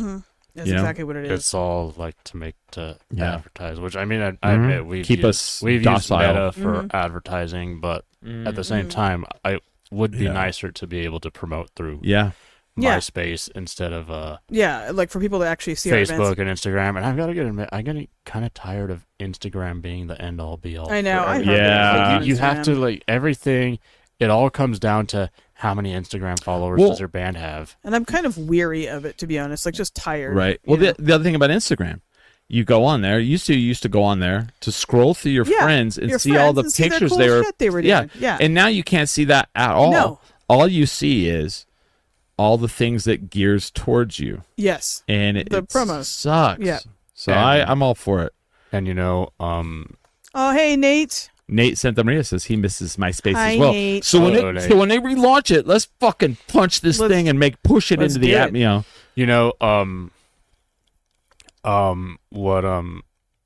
What else was I going to say? Something. Oh yeah, something me and Ren have noticed is that when we have an event, our Facebook engagement for the event is becoming less and less important as an indicator of how successful and it it's going doesn't to be. affect the turnout. We've been having events where it used to be like we'd be concerned if we only had like 100 people marked as interested. We're like, oh shit, is this going to bomb? And nowadays we'll have an event where like we have, I think Goth Peach Party had just a little over 100. Over 100, and it was like almost and it was a sold blowout. out, so yeah, it was. It was. That's crazy. ridiculous. So it's like It's no longer what that tells relevant, me is that basically. people are becoming less and less, less and less reliant on Meta, and Meta is becoming less and less relevant. And I'm actually kind of here for it. I just don't. I'm sorry. I don't want to do TikTok. I don't want to fucking be like, hey guys, I feel like TikTok. Yeah. TikTok is like. I don't want to do it. A lot of the negative changes we've been seeing on Facebook and Instagram have been from them trying to be more like They're TikTok. trying to mimic TikTok, Yeah. And I don't want to sound like a whatever, but I don't know. I put stuff on there once in a while. Yeah. I'm personally not on shows, TikTok, but it just feels like if TikTok is the source of like the brain rotification of YouTube, Facebook, Instagram, and all the other social media sites. So that's ground zero. Like, I don't know if I want to like experience it, like just raw dogging it, the OG, the purified form of the brain rotter. Right. Well, the other thing too, and this is gonna maybe be a little negative, but I also feel like it could be positive. There's a little part of me that if I'm in my house and I hear some people yelling outside, I go over and I grab the blinds and I Me too. peek out the blinds a little bit and I go, what's happening outside with my neighbors? And I miss like being able to like, you have people on social media that'll be like, fuck this fucking thing. I fucking hate the DMV. Fuck off. Like a big old explosive meltdown. Oh, and Ren has hit me up. She's like, "Do you know this person? Like they're having a meltdown." Partial equivalent of that. But like the positive of that is like you go on Facebook now. I don't see those posts anymore, and so like the positive of that is like sometimes people are having a meltdown and they go on social media and they blurt it out, and they need someone to reach out to them, and so like not being able to see that till like 6 weeks later because the algorithm didn't think you needed to see it sucks. And it's like sometimes you have a friend that's like having a fucking rough having go. an actual meltdown, like is this person in some kind of and I've also noticed that because the algorithm has changed, there are people who are using Facebook as some kind of therapy journal dump, and then no one sees it, and they take it personally, going, "Oh, you guys are ignoring me," and people see that because it somehow gets bumped up. I didn't see this for like 2 weeks. We didn't see this for 2 weeks. I think what it is that there's a limit to how much it can show one person, and it's trying. Yes, I think that's what it is. It's trying to show you. It's not interested in showing you other people. It's interested in showing you advertisements. If I'm on if I'm on your MySpace trying to understand why I'm 7 on your goddamn top 8, then I can be like, hey, and I see all these things, and I'm like, hey, I see that you're having a rough go. Is there anything I can do to help you? Not that I want to move up in the top 8. I'm just saying I want to help you as a friend. I'm just, I think it's a helpful thing, Eva Blaylock, Nextdoor also sucks since it's the entire city. Nextdoor is pretty toxic. Yeah, that's okay. I will agree with Eva on this because, like, I'll get an email and it's like, has anybody else had this bad thing happen in their neighborhood? And immediately I'm like what? What neighborhood is that? The Northeast Heights. Oh, I don't give a fuck about the Northeast Heights. It happens all the time, and Nextdoor can be really toxic. Speaking of the Northeast Heights. Oh no. Oh boy. Can we get into this? Yeah. What? Can we get into the Northeast Heights? Okay. I don't know. Can we? That's not actually the Northeast Heights. No, okay. Yeah. We're not. It's not the Heights. So I've been living downtown for 6 years, and I've been working downtown for 7 or 8 years, and I live downtown, walk to work, walk everywhere, all of that every single day because I don't have a car, so I go all over on foot, downtown and everywhere all the time. And then we're gonna move in together, finally. And we Oh. found a cool place. I live and work.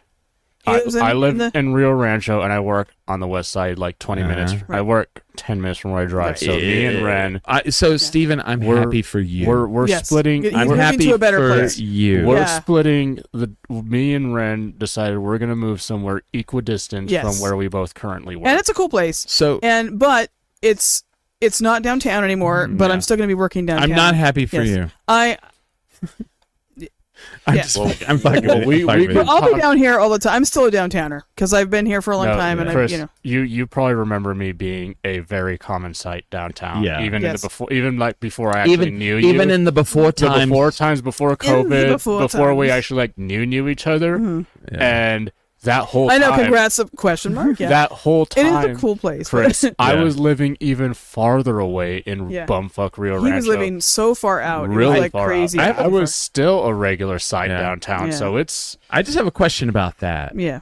So how do you get that feeling off of you when you're in Rio Rancho? It doesn't wash away, right? It I doesn't don't- wash off. oh, I it helps really to don't be like in. Well, it helps to, just like be in your house and not look outside. I just really don't like it. It's- there. it's- Because you look out the window at the neighbor's house, 2 feet away. And you're like, and I'm like, fuck you, because Yeah. you're also, I mean, like, I know I'm here, but also I don't like you because you're also here. So, but it helps. The way I always said is like, yeah, I know I live in Rio Rancho, but I'm actually living. Like, if we're using the word live as like, when you use the word live in the context for living your life, Yeah. I'm doing that in Albuquerque. well, right now you've been downtown for Yeah, that, so. and live. If you're using the word live as just like where you lay your head at night, then I was technically living in Rio Rancho. People say I give Rio Rancho a bad rap. What is your favorite place over there? my favorite place in Rio Rancho. My favorite place in Rio I like the is down the hesitation. hill in Albuquerque. Well, there has to be In some- actual Rio Let's Rancho. see, Ren. What do you think is a cool place we found in Rio Rancho? Not Daiso doesn't count because it's down by the mall. There was that good ramen place that Okay. had the what you described as one of the best shrimp tempuras. Oh yeah, the coconut shrimp at this one Japanese place up there was really good. What's the place called? I don't I remember. wanna say. Well, here's the thing. Like, even the cool things. I don't know There, if it's still there. if you live in Rio Rancho, you're still not far from some cool things that There- are technically in the All right. west side of Albuquerque. Is honestly Yeah. like Marble, like Fuego Marble West Side, 505, Ohana Hut, Marble West Side, And that's all Tractor West Albuquerque Side. still. Well, Technically, you're in Albuquerque. Yeah. But there's that one. There's a Indian place over there. Oh, Namaste. Namaste. That's the good thing. That's a that good is- like thing. if you have to go to Rio Rancho. Namaste and Jerusalem. Like Yeah. maybe you have to go to Rio Rancho for a doctor's appointment because there's Namaste a is lot good. of fucking Yeah. medical Yeah. shit over there. Namaste. Namaste and Namaste? Jerusalem are good. I And can- Namaste is in a quirky. It used to be a Pizza Hut, but they painted it around it. That is You don't like it? I can Oh. actually see maybe if we go to, if like going just to Namaste. I mean, like, because Yeah. there'll be other cool stuff on the way. There's Yeah, like Daiso. there's We Daiso like down the hill. Yeah. There's lots of cool stuff. I always love when someone goes, "You ever go to the effing bar?" And I go, No, "Not if I can help it." not if I can help it. No, I'm not doing Yeah, that. because there's cool spots in the west side that if you're in Rio Rancho, there's still cool stuff in west Yeah. side Albuquerque that's not too far away. So I can absolutely see me and Ren going like, Yeah. let's go to Daiso at Home Furniture, and then maybe while we're there, we'll Yeah. go up the hill just a bit and go to Namaste. Okay, I will say one more positive thing about Rio Rancho. The Dollar Tree is the cleanest, best, and most organized Dollar Tree I've ever seen. And I actually like going there because I'm like, wow, this Dollar Tree is amazing. And Steven's like, ugh. So yeah, it's got a great Dollar Tree. Okay, when we were so we were filming a music video yesterday. Mm-hmm. When you guys drove down there, like I forgot that Peralta, New Mexico was there. I right? didn't know. I forgot about it. Yeah, But they have a Dollar General. they did. But did you like notice like the businesses that were like in that town? Yeah. Like the thing that really shocked me, I think I counted like 10 smoke shops. Oh yeah. Right? Oh yeah. Not And a weed. steakhouse. Not weed. There was very little weed. No, but they were smoke shops. And then Smoke there was shops. two steakhouses Yeah. that I saw. They were like tobacco and cigarettes. I was like, Oh, they're probably all just Beef. everybody in that neighborhood is probably just growing their own. yeah. But I was just trying to Fair figure out. I was just trying to figure out why there was like no fucking weed shops, and like 10 like tobacco like. But, yeah, I don't. Are they that? But anyways, addicted to? we started talking about the Northeast. So Yeah. we are the place me and Ren found is in the Northeast because it's halfway between Where we both work. of us work. Which Yeah. is, And it does have a lot of cool stuff around it, like 'Cause shopping I- and stuff that isn't downtown. I'm We don't not- have good grocery stores. So you're like that. saying it's not in the Heights? Not really. It's not in the Heights. Well, then It's- what part of town is it? It's It's- on. So if you get on, And we're not it's going to say basically exactly, by but Montgomery. Okay, so you don't want me to be Just too in No, case- say the cross streets. yeah, it's close to Montgomery. close to and- Montgomery and San Mateo. That's Yes. goddamn Heights, man. I lived in that area. Okay. I lived behind. I used to do this show behind Billy's Long Bar. Oh, okay. Like literally, I would get done doing the show on Tuesday Well- nights, walk out of my apartment with my co-host, and we'd walk over to Billy's Long Bar. Walk there, just boom. I literally is still working and doing all the stuff Well, downtown. when we're done here, maybe we can. Maybe you lived in the same apartment. You might have. We'll that talk we're about going it. to. Yeah, the only We'll reason talk we don't about want to say it is just in case a hater who's a creep. No, yeah. no, I got you. Yeah, no. You'll come to our housewarming. I our had apartment warming. I had like I was behind Billy's Long Bar. We were I was behind Billy's Long Bar, and like there's a Long John that's- Silver's there. yeah. I would wake up and like I would smell Long John Silver's, which I like Long John I like Silver's. Long John Silver's I too. like it too. It's Okay, when you go to Long John Silver's, do you get the chicken?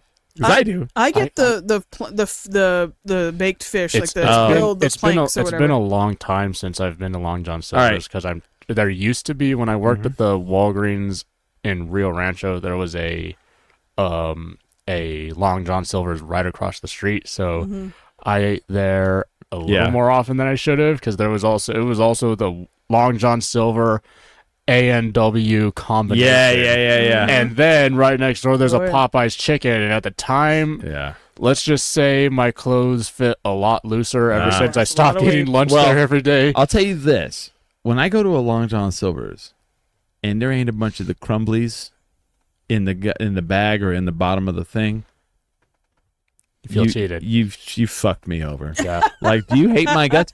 I want the little battered crumbly. Like, I like the little battered. The I should clam. just order like a little, because you can get like, go, hey, can I get a boat of the battered crumblies? You know, that batter is like, I don't know. The batter's really good. I don't Have know you what, ever- what I they like do with when that. they do the little clams. You know, I like the crumbly clam. Have you ever things. driven past a Long John Silver's during a Friday on Lent? Oh You're no, just I've like- heard it's And crazy. you're just like, They probably make all of their year Yeah, that is- during Lent. and you're just like, Godspeed. You You poor workers. That's like so Bless you, like my child. I almost want to like buy a box of donuts and go get in the Just drive-through watch? and just like, yeah. or just no, not just watch, just go give the poor people a box of donuts. Be like, nice. this has been a hard. I know this All has right. been a hard day for you guys. I'm not even yeah. here to hoard. Good Friday. Good Friday Good at Friday. Long John Silver's. God bless you. Well, see, that's funny because like Good Friday for Long John Silver's. I worked in the pizza industry for 10 years. Oh, wow. And no, 9 years. And our Good Friday was the Super Bowl. Oh, Like yeah. when the Super Bowl came around, there was a good 7 of those 9 years I didn't get to watch the Super Bowl. Right. The only times I did is when it was my birthday. My birthday would fall on my birthday sometimes, and I would tell my boss, I'm like, well, I don't want to work because it's my birthday, and they would be like, oh, is it really your birthday that day? And I'd be like, yeah. They're like, all right, but like they would tell everyone, no one gets off. Yeah. Blackout day. Blackout day. And you know that's the Good Friday for pizza places because like the fucking insane amount of pizzas that are ordered on Super Bowl, but like Good Friday at like a fish place is like insane. Not even just Good Friday. Every Friday, like That's right, during Lent. During Lent, yeah, yeah, that's every right. Friday. Oh my goodness. there's some Catholics who still won't Yeah. eat meat on any Friday. Yeah, I know. That All used right. to be the- So here's the deal. So if you guys are moving up in that area, I wouldn't mind going back to Billy's Long Bar and hanging out Yeah, a we should little hang bit. out. I mean, obviously, I'm still going to go to Founders because I'm going to be working at Yeah, yeah, Launchpad, yeah. working down here, doing the DJing, doing the trivia. But yeah, I'll check out Billy's you know, Long Bar with you. there's 2 places up there. Because I that- feel like there's not many cool like neighborhood bars up in Oh that area. no, there's a couple. Okay. I like Billy's Long Bar. People may or may not like it. I always had a really good time going there. Yeah. And I enjoyed the food. And I hope the Okay, food that's is cool. still good. And We'll try it. and the other place is Fiestas. Oh, that has a bar. Yeah, oh yeah, dude. It's we've driven by it a bunch of times. It's old school 70s style. Oh, The booths with the like Merlot like booths and then wood. Please, I hope they still have this. The little like candles with the little netting around it. You know, the little. I do have a few memories of. I can't wait. We'll check this out. Mom and Dad going there when I was a little kid. Sarah Kennedy says Halloween is Dion's busiest day. Really? Oh, yeah. Really? I didn't know that. People are like, Not Super Bowl Sunday? They're like, I'm dressed like Spider-Man. I need the Dion's. I'll tell you at work. Pastrami and provolone. I'll tell you at work. When there's like the pizza party thing, it's either Dion's or Costco. It depends on how much money they have. Like they're like, we want to spend a lot, Costco. If they're like, we want to spend good money, hey, get Dion's. Costco pizza is actually. I love the hush good. puppies. No, Costco pizza is good. Everything Costco is good. I'm not. I'm not against it. You even got me that keychain that says I got that $1.50 dog in me. I know. Hell's yeah, dude. Hell's yeah. Our friend Helen says she likes the hush puppies. I think that those things are good. I think the CEO of Costco threatened to kill anybody who wanted to raise the price of there's $1.50 hot dog. There's two of them. He's cool. There's two CEOs. When they pass, we're going to be upset. Yeah. And I think it's the Costco CEO and the CEO of Arizona Tea. Yeah. They're like, those two guys it's have $1. fought to keep It's $1. It's $1. That's our thing. 99 cents. And then like you'll go in a place and they'll put the price tag over the 99 cents. There are some companies that are just like more ethical to their employees. I think Costco is one of them. And we remember yesterday. Yeah, yesterday we ate at Panda Express. We haven't eaten there in ages. We don't usually eat fast food. It was there. We were there, and there was a sign in the window where they rate how much they pay, which was really respectable.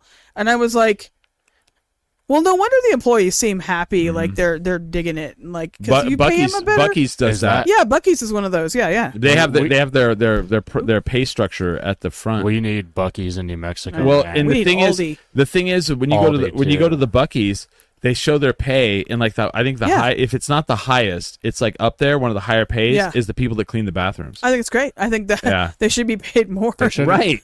It's a truck stop. It's a truck stop. Yeah. Yeah, you got to deal with a lot of shit. I'm Literally thinking to myself, like I used to work. I like what I do for my day job, but also it satisfies me on an intellectual level. But also, I used to work as a diet aide at a nursing home. And for those of you who don't know, a diet aide is not as glamorous as it sounds. A diet aide is like... It doesn't sound glamorous.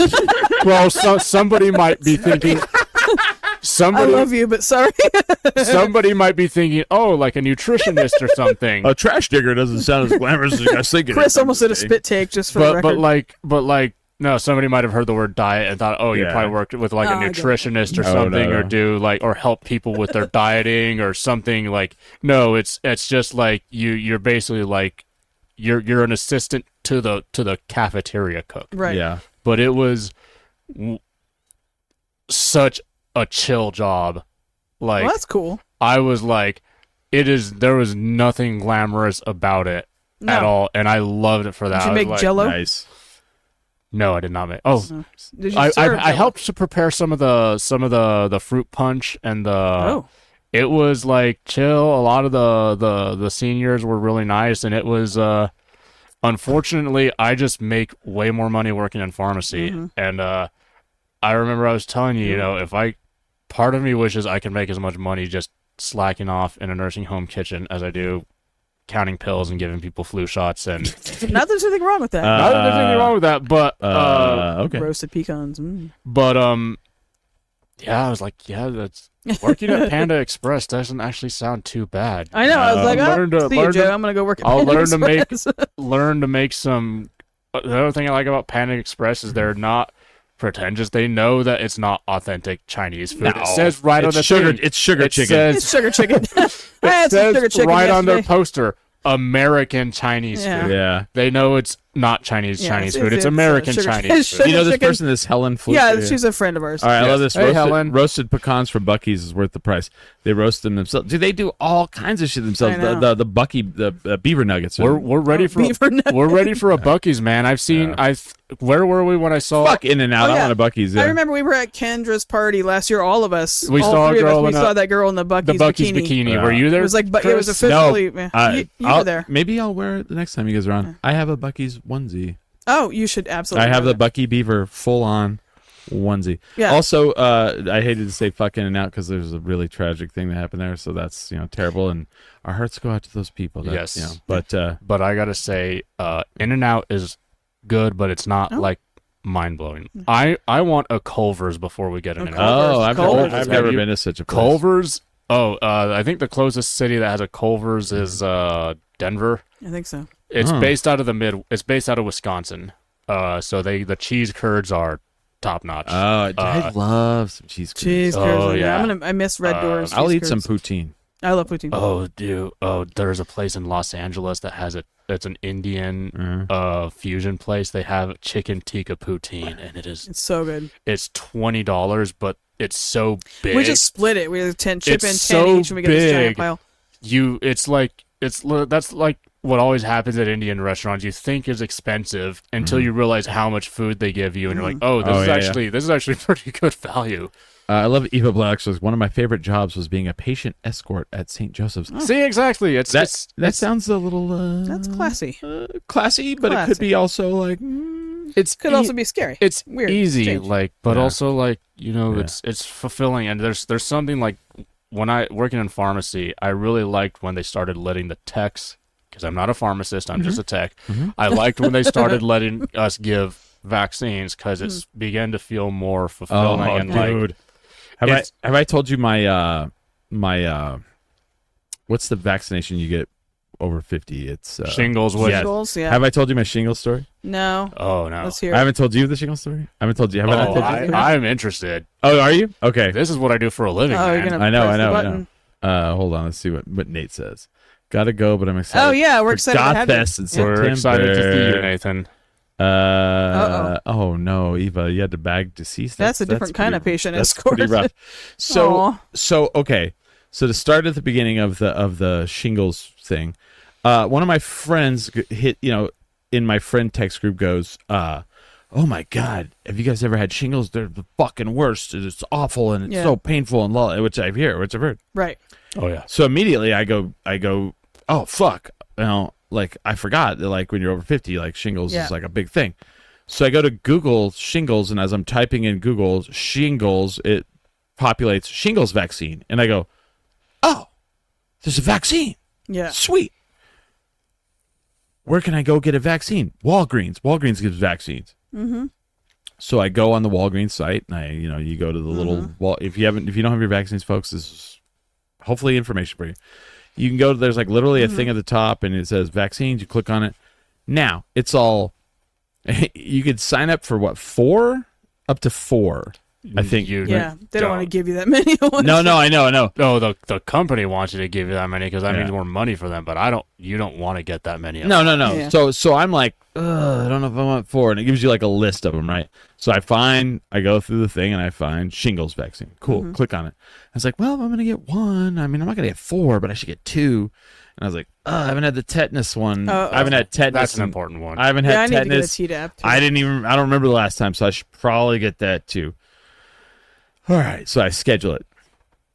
And I drive, like there's the Walgreens, so I'm going to paint the picture for you guys. So the Walgreens Which one was it? is in Old Town? in Old Town. Yep. That's right? mine. So I have every other Friday off, so I drive over there, and it's like 10 a.m., and I go in, and they call my name, and I go in, and the lady's like, so which arm do you want which? And I was like, can you do them both in the same? She goes, no. I actually allow patients. That's her I know, decision. but her response to this, I appreciate now.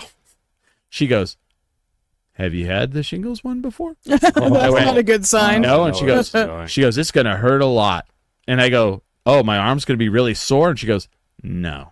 She goes, yes, but it's gonna hurt right now. And I went, okay, well, I'll do the tetanus in my right arm, which I'm thinking like Yeah, would be because better. you're right. Yeah. And in the left, I'll do the thing. So she comes over, she does the tetanus, and like it's like getting COVID shot. It's fine. It was Yeah. fine. And then she takes out the largest Rambo knife you've ever seen and stabs it into my left arm. How it felt! Oh my god! It just literally felt like she stabbed a knife into my fucking left arm.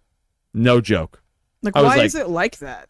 I if I'm honest, I wish I had an answer to it because Yeah. I've given a lot of shingle shot. Mhm. I've had people tell me That was how it felt. I don't want to sound smug, but I am pretty good at giving shots. A lot of people were like, "Did you give it to me?" I'm like, yeah, I just did. Oh boy. Oh. So The shingles You one? didn't use the not Rambo I've knife. I've got. Sometimes I like to think I can make the shingles one hurt a little less. Yeah. I do have a few tricks, But when it's a thing, right? When It's a I thing. when I Yeah, give it it is to a when thing. I give a shingle shot, I tell them, I can do with a shingle shot. Like I can do my best. It's probably gonna sting.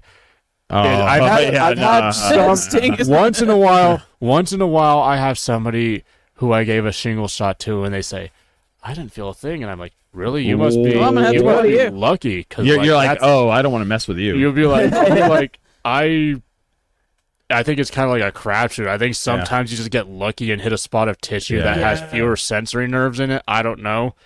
Well, that's Well, terrifying. there's more to the story. And there's 2 shots. There are. Yes. There's more to the story. Okay. Okay. So I'm limping out of the room like, fuck me, that hurt. And so in my mind, I'm like, well, that was fucking awful. Yeah. I need a treat. As one does. Yes. I was like, well, Central I've Grill. done that. Central Grill is across the street. Yes. I would like to have a treat at Central Grill across the street. I would like to have pancakes because my fucking arm is on fire. So I get in my car and I drive over to Central Grill. I park in the parking lot and I get out of the car. Mm-hmm. And the Central Grill and that Walgreens are on what street? Is it 12? Nope. Rio Grande and Nope. Central. No, Oh, you said Rio Grande and what? Central. There you go. I get out of the car and I hear screaming. Of course, because it's Central. Of course, it's Central. Yeah. In Old Town. See, Yeah. I'm having you tell the story Yeah, for yeah. me because like you get out of the car on You Central. hear and- screaming when you're on Central. That's every morning when I go to work. Yeah. Yeah. So you pay no attention. Yeah. You pay no attention. You pay zero screaming. attention. So like I'm getting out of the car and there's someone just wailing. And finally I'm just like, well they just aren't stopping. So I look over at the police substation next to the Central Grill. There's a police substation there and that's where the wailing is coming from. And there's a woman in a wheelchair at the back of a car. And her hand is near the back of the car, her left hand, and she's writhing in pain. Help me! This And so finally, I'm like, you do that moment where you're like, all right, all right, fuck it. So I bolt towards over there, and I get over there, and it's a legitimate, and they're all legitimate. All people are legitimate, but it's a person. Who does not look like a Central person. Yes. Yes. And what had happened is this woman in a wheelchair was getting out of her car, and she went to the back of the car and had popped the trunk, and it was very windy, by the way. Oh. And she was reaching into the car, and the wind caught the trunk, and the trunk, and slammed it shut on her Oh my God. on her thumb right here. Oof. So her thumb was caught between the car and the trunk, and That she was hurts. and it was locked. I've closed the door on my finger before. It ain't Oh, It's fuck. horrible. So I immediately go over and try to like grab the trunk, like the little lip and pull it up so it can come out. And she's like writhing in pain, screaming, and she's like, "There's a thing in my car. The passenger door is open." It's Oh my like- God. So I like climb in the passenger door of this poor woman's car. It's like her like early 2000s Ford like Crown Vic car. nice. And I can't find the release. And she's like, "It's next to the steering wheel. It's a button." And I look over and there's a button with no like anything. So I was like, fuck it. So I push it and you hear clunk. And I look back, and she goes, ah. And then I just see blood Oh my pour God. down her arm. So the adrenaline is like helping me. It's like my arm is inflamed, and so I no longer feel it. So I go back and I go over and I'm like, oh my God, are you like, you need me to call 911? And she's like, no, I work here. It's a police substation. She's like, can you go inside and get help? Oh my God. And I go, okay. So I like run in, and I'm like, and in my mind, I'm like, okay, Chris, you're going to need to calm yourself down because they're going to think you're crazy. So I go in, and like, there's a woman there working behind bulletproof glass because, it's a police substation on Central. Yeah. And I walk in, and the lady's like, can I help you? And I'm like,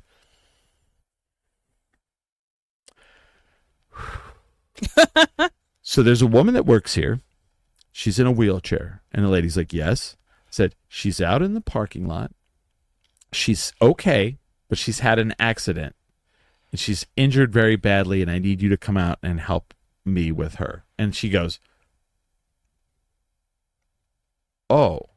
And immediately goes over and opens the door and comes out. And she's like, walks, beelines out the front door. And as she gets out the front door, she's like, Suzanne, what have you done? Oh my God. And the poor lady just sticks up her arm. Oh my God, and there's like blood. blood just pouring down her arm. And she looks at me and she goes, will you help me get her in? And we wheel her in. And like, I get to wheel her into the bulletproof glass room. The bulletproof glass. And I look at the lady. I'm like, do you need anything? What do you guys need? And she's like, nothing. We'll call for help. And thank you very much. And so like I walk back out. So I finally like roll over to like Central Grill, and I'm just like fucking amped. And I'm like, it's like, yeah, what can we get for you? I was like, hold on, man, I'm real fucking wired right now. I got two vaccine shots, and like and I tell them a story about the lady across the street, and they're like, oh my God. And I'm like, yeah. Also, can I get some blueberry pancakes and coffee, some eggs and some bacon? Blueberry. So I'm over there watching like the fire truck show up. Oh my God. And they run in with like paramedics stuff from the fire truck. Yeah, pretty bad. And they never take her out, so I don't know. I think she probably broke. I gotta imagine. Probably she broke broken. it. They probably had to Which, brace it. and then as I'm sitting there, I'm thinking like, oh, at least she got help. And then I'm thinking like, well, if she broke her thumb, she's in a wheelchair. That really would suck. It would suck. Because you've got to, do the wheels. Yeah. And like your thumb's broken. That's like, how do you, Yeah. I don't know. Anyway, that's how I got my shingles vaccine. Yeah, that sounds lovely. I remember Joe just saying it was Dude, my fucking arm. fucking horrible. Dude, my arm hurt 5 days straight. And it Bacon fixes everything. Yeah. Yeah, and That's true. it hurt for 5 days straight, and it never waned until like literally the 6th day. I just didn't feel it at all. It was like pain. Like I would like when I say it hurt, like it was like when you've injured yourself really badly and you're sleeping and you roll over on that and you're like, Yes. ah! You wake up. It was like that bad. I was like, fuck, man. And maybe I'm just weak, but No, I feel like you have a decent it's pain less tolerance. painful than post-herpetic neuralgia, which can happen. now here goes the With one-upper Steve, and he's Uh-oh. all, it's less pain. Well, post-herpetic neuralgia is what happens if you get shingles, and then you get that feeling you described Yeah. over your whole body. Oh, no, I and don't then it want just that, doesn't yeah. go No, away. you did the right thing. No. And it's Yeah. good for like, what, 10 years? I think it's good for life. Yeah. The shingles shot. But the worst thing was like not the worst thing, but like one of the I get the shingles vaccine and I'm like, oh, that's over with. And she goes, yep, we'll see you in 3 months. And I was like, fuck. Yeah, there's a part 2. It's fart. Motherfucker. It's Part harder. 2. Yeah. Yeah. Son of a bitch. Anyway, Yeah. Some people say the second one doesn't hurt them as bad. Some people It say didn't hurt as Some bad. people say that the second one is worse. Yeah, Some people everybody's don't. different. Yeah. Some people it doesn't affect them at all. It's anyway, I never kind had of a chicken pox. crapshoot. you never had chicken I was pox at all? exposed. I was exposed dozens and dozens of times and never got it. Maybe you're immune to I it? might be. Yeah. Either Yeah. that or it's residing in your spinal She's all- cord and you're asymptomatic. She's all, I've never had chicken pox. Now, syphilis I've had No, 5 syphilis times. I've had like 5 times. No. Oh, that one's easy. Just take some That one's easy, he says. antibiotics. Yeah, me too. Helen is regimen. procrastinating on the shingles shot. You should. Yeah, you I keep should. Helen, telling you myself should since get I it. never got it. Yeah, you should. Well, actually, Ren, Anthony told me you should still get it. But I just heard what happened to Chris, and that's horrible. Well, And then Joe yeah. told me it was fucking horrible. It's fucking Well, bad. Fucking bad. also the if you were exposed to chickenpox, you could still Dozens have of it times. and Yeah. be asymptomatic, which means there could still be the virus hanging around in your spinal tissue, waiting to come out, and you Waiting can to still kill. you can still catch shingles from other people. Like it's not Really? Is that what? Can? Yeah, it's not even an issue. It's not even an issue of whether or not you had chickenpox. You could, like, if you're around somebody, Like, let's say you're hanging out in a Bucky's, like, bathroom, a bathroom, Buc-ee's. a bathroom, A Bucky's bathroom, somebody's scratching. scratching the shingles. Yeah. Yep. Like, That's cool. like that's Yeah, where you you- work at. you can still know. catch it from somebody. Oh my god. And you remember what Jeanette Isaacson said about having it. So Yeah, she did have it. Yes. yeah, it's I don't know. and Bad. Helen, I think you should also, if you're Now, if you're out there listening, insurance is contracted with CVS, you can come over and have me give it to you. That is Apparently he's good. I don't know. that is. Oh yeah, I actually still need to get the APHA. they're all, hey, who gave you your shot? Steven? Oh, old Shingle Steven? Oh, he's the best. He's the best. He's the best there That's is. the best there is. Oh, bro. boy. They, There was no broken thumbs afterwards. That's so crazy. Somebody in an There's office always an somewhere incident at lost that my one. certification, so I actually have to take an 8-hour online Oh, course that sounds like fun. to learn how to do something I already know how to do. So that's going to be All right, so Not looking the forward to dog that. made me pee my pants. Ew. No, you peed your pants. Well, I mean, Malort shots. Malort shots. Yeah. So, Aw. yeah, I have a support animal right now licking a pee spot on my pants. Brody. Not his pee spot. Yeah. She did not trust me enough to. She would happily chase the ball that I threw, but she didn't trust No, me she enough was to give afraid it back when to I me. threw it. Yeah. I didn't get my shingles. I didn't get chickenpox till the 7th grade, and I was off school for a week. It was painful. Yeah, I was exposed. I remember in 6th grade, the entire junior high school band was out except for me and this boy named Ryan. Everybody else, out of like about 50 people, had chickenpox. A boy named Ryan. Boy named Oh. Ryan. That's my new indie band. No, that sounds like a pop punk band. The boy named Ryan. Hold on. They're Yeah, saying there's Brody Hart. Brody. Well, there's Brody. Brody's all, hello. Hello. I do have a big soft spot for dachshunds, even though they can be assholes. No. They're Brody's just a too sweet baby. cute. She's a sweet baby. At least Brody's not farting this time. Yeah, that's true. She's not a big farter though, but she will, Yeah, sometimes. as one does. As one does. But yeah. Anyway, so yeah, shingles person not in my MySpace top 8. When do we know like when they're going to launch this? I'm excited. don't know. I'm interested. I'm I, looking at MySpace. I was so interested. I went back and made sure that all my account information is up to date for launch day. For launch day of relaunch day, I should say. Relaunch day? Yeah. Of. Yeah, I don't know. MySpace. I don't know. I don't think they've said yet. Oh, well. I'm looking forward to it. You know, the thing that are you guys like in a hurry to leave or? Yeah. No, not really. Oh, okay. You know, we were James and I. Too bad he's not here. He's sleepy. Like the big conversation, because like when you're on set, there's a lot of downtime. You know what I mean? We had a lot of downtime. It was really weird. There was a lot of clicking. Like there was like, and I get that because like there was a group of people over here. They all knew each other, and you guys and I and Smiley, we had our table and we had our little area. We all had a chill area, but like there was a lot of movie talk. Smiley and I were talking about this on the way back because Smiley and I have differing opinions on the Odyssey. Oh, yeah, I remember that. And I talked about this over the week on the way back. I said, look, I think it looks like a great movie because there's nothing that is nothing coming out. Nothing's been coming out. And so finally when something comes out, it's like kind of, nice. And so like, okay, used to in the summer, every week there was a big movie that came out in the summer. The summer blockbuster. So this summer, it's like Spider-Man, The Odyssey, Jackass. Those are like the 3 movies that came out this summer. That's all. Movies are just getting too expensive to make. There's that, and it's like there's like the summer blockbuster is like dead.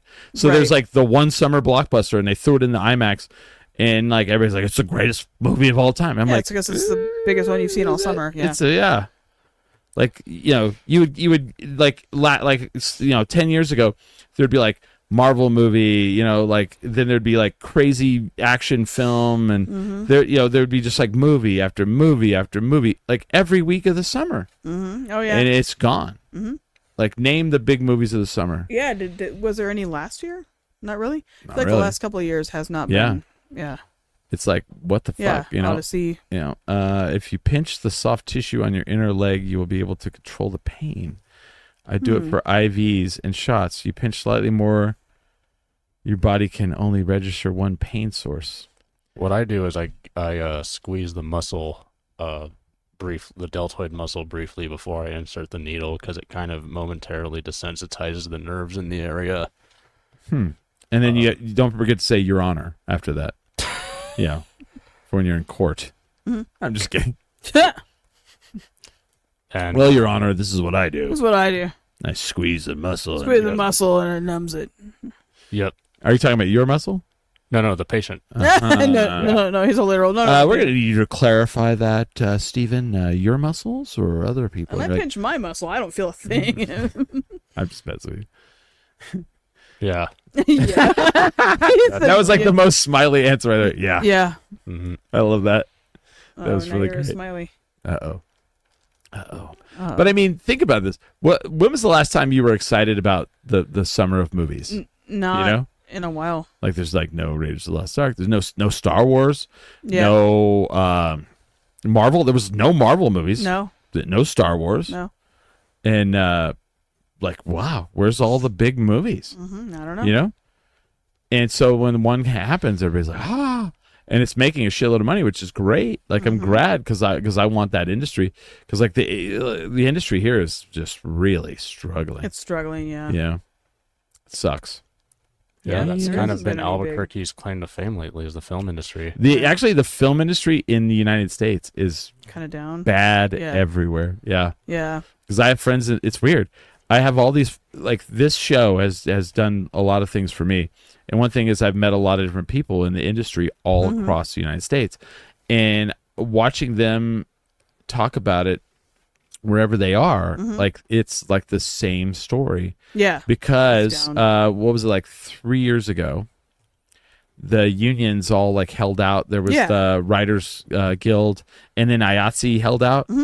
And that pushed all of these, like, studios to just go film overseas, because there's no unions, and so they're all filming like in Europe. And so Marvel was here, and then Susanna Martinez came into office, and she Yes.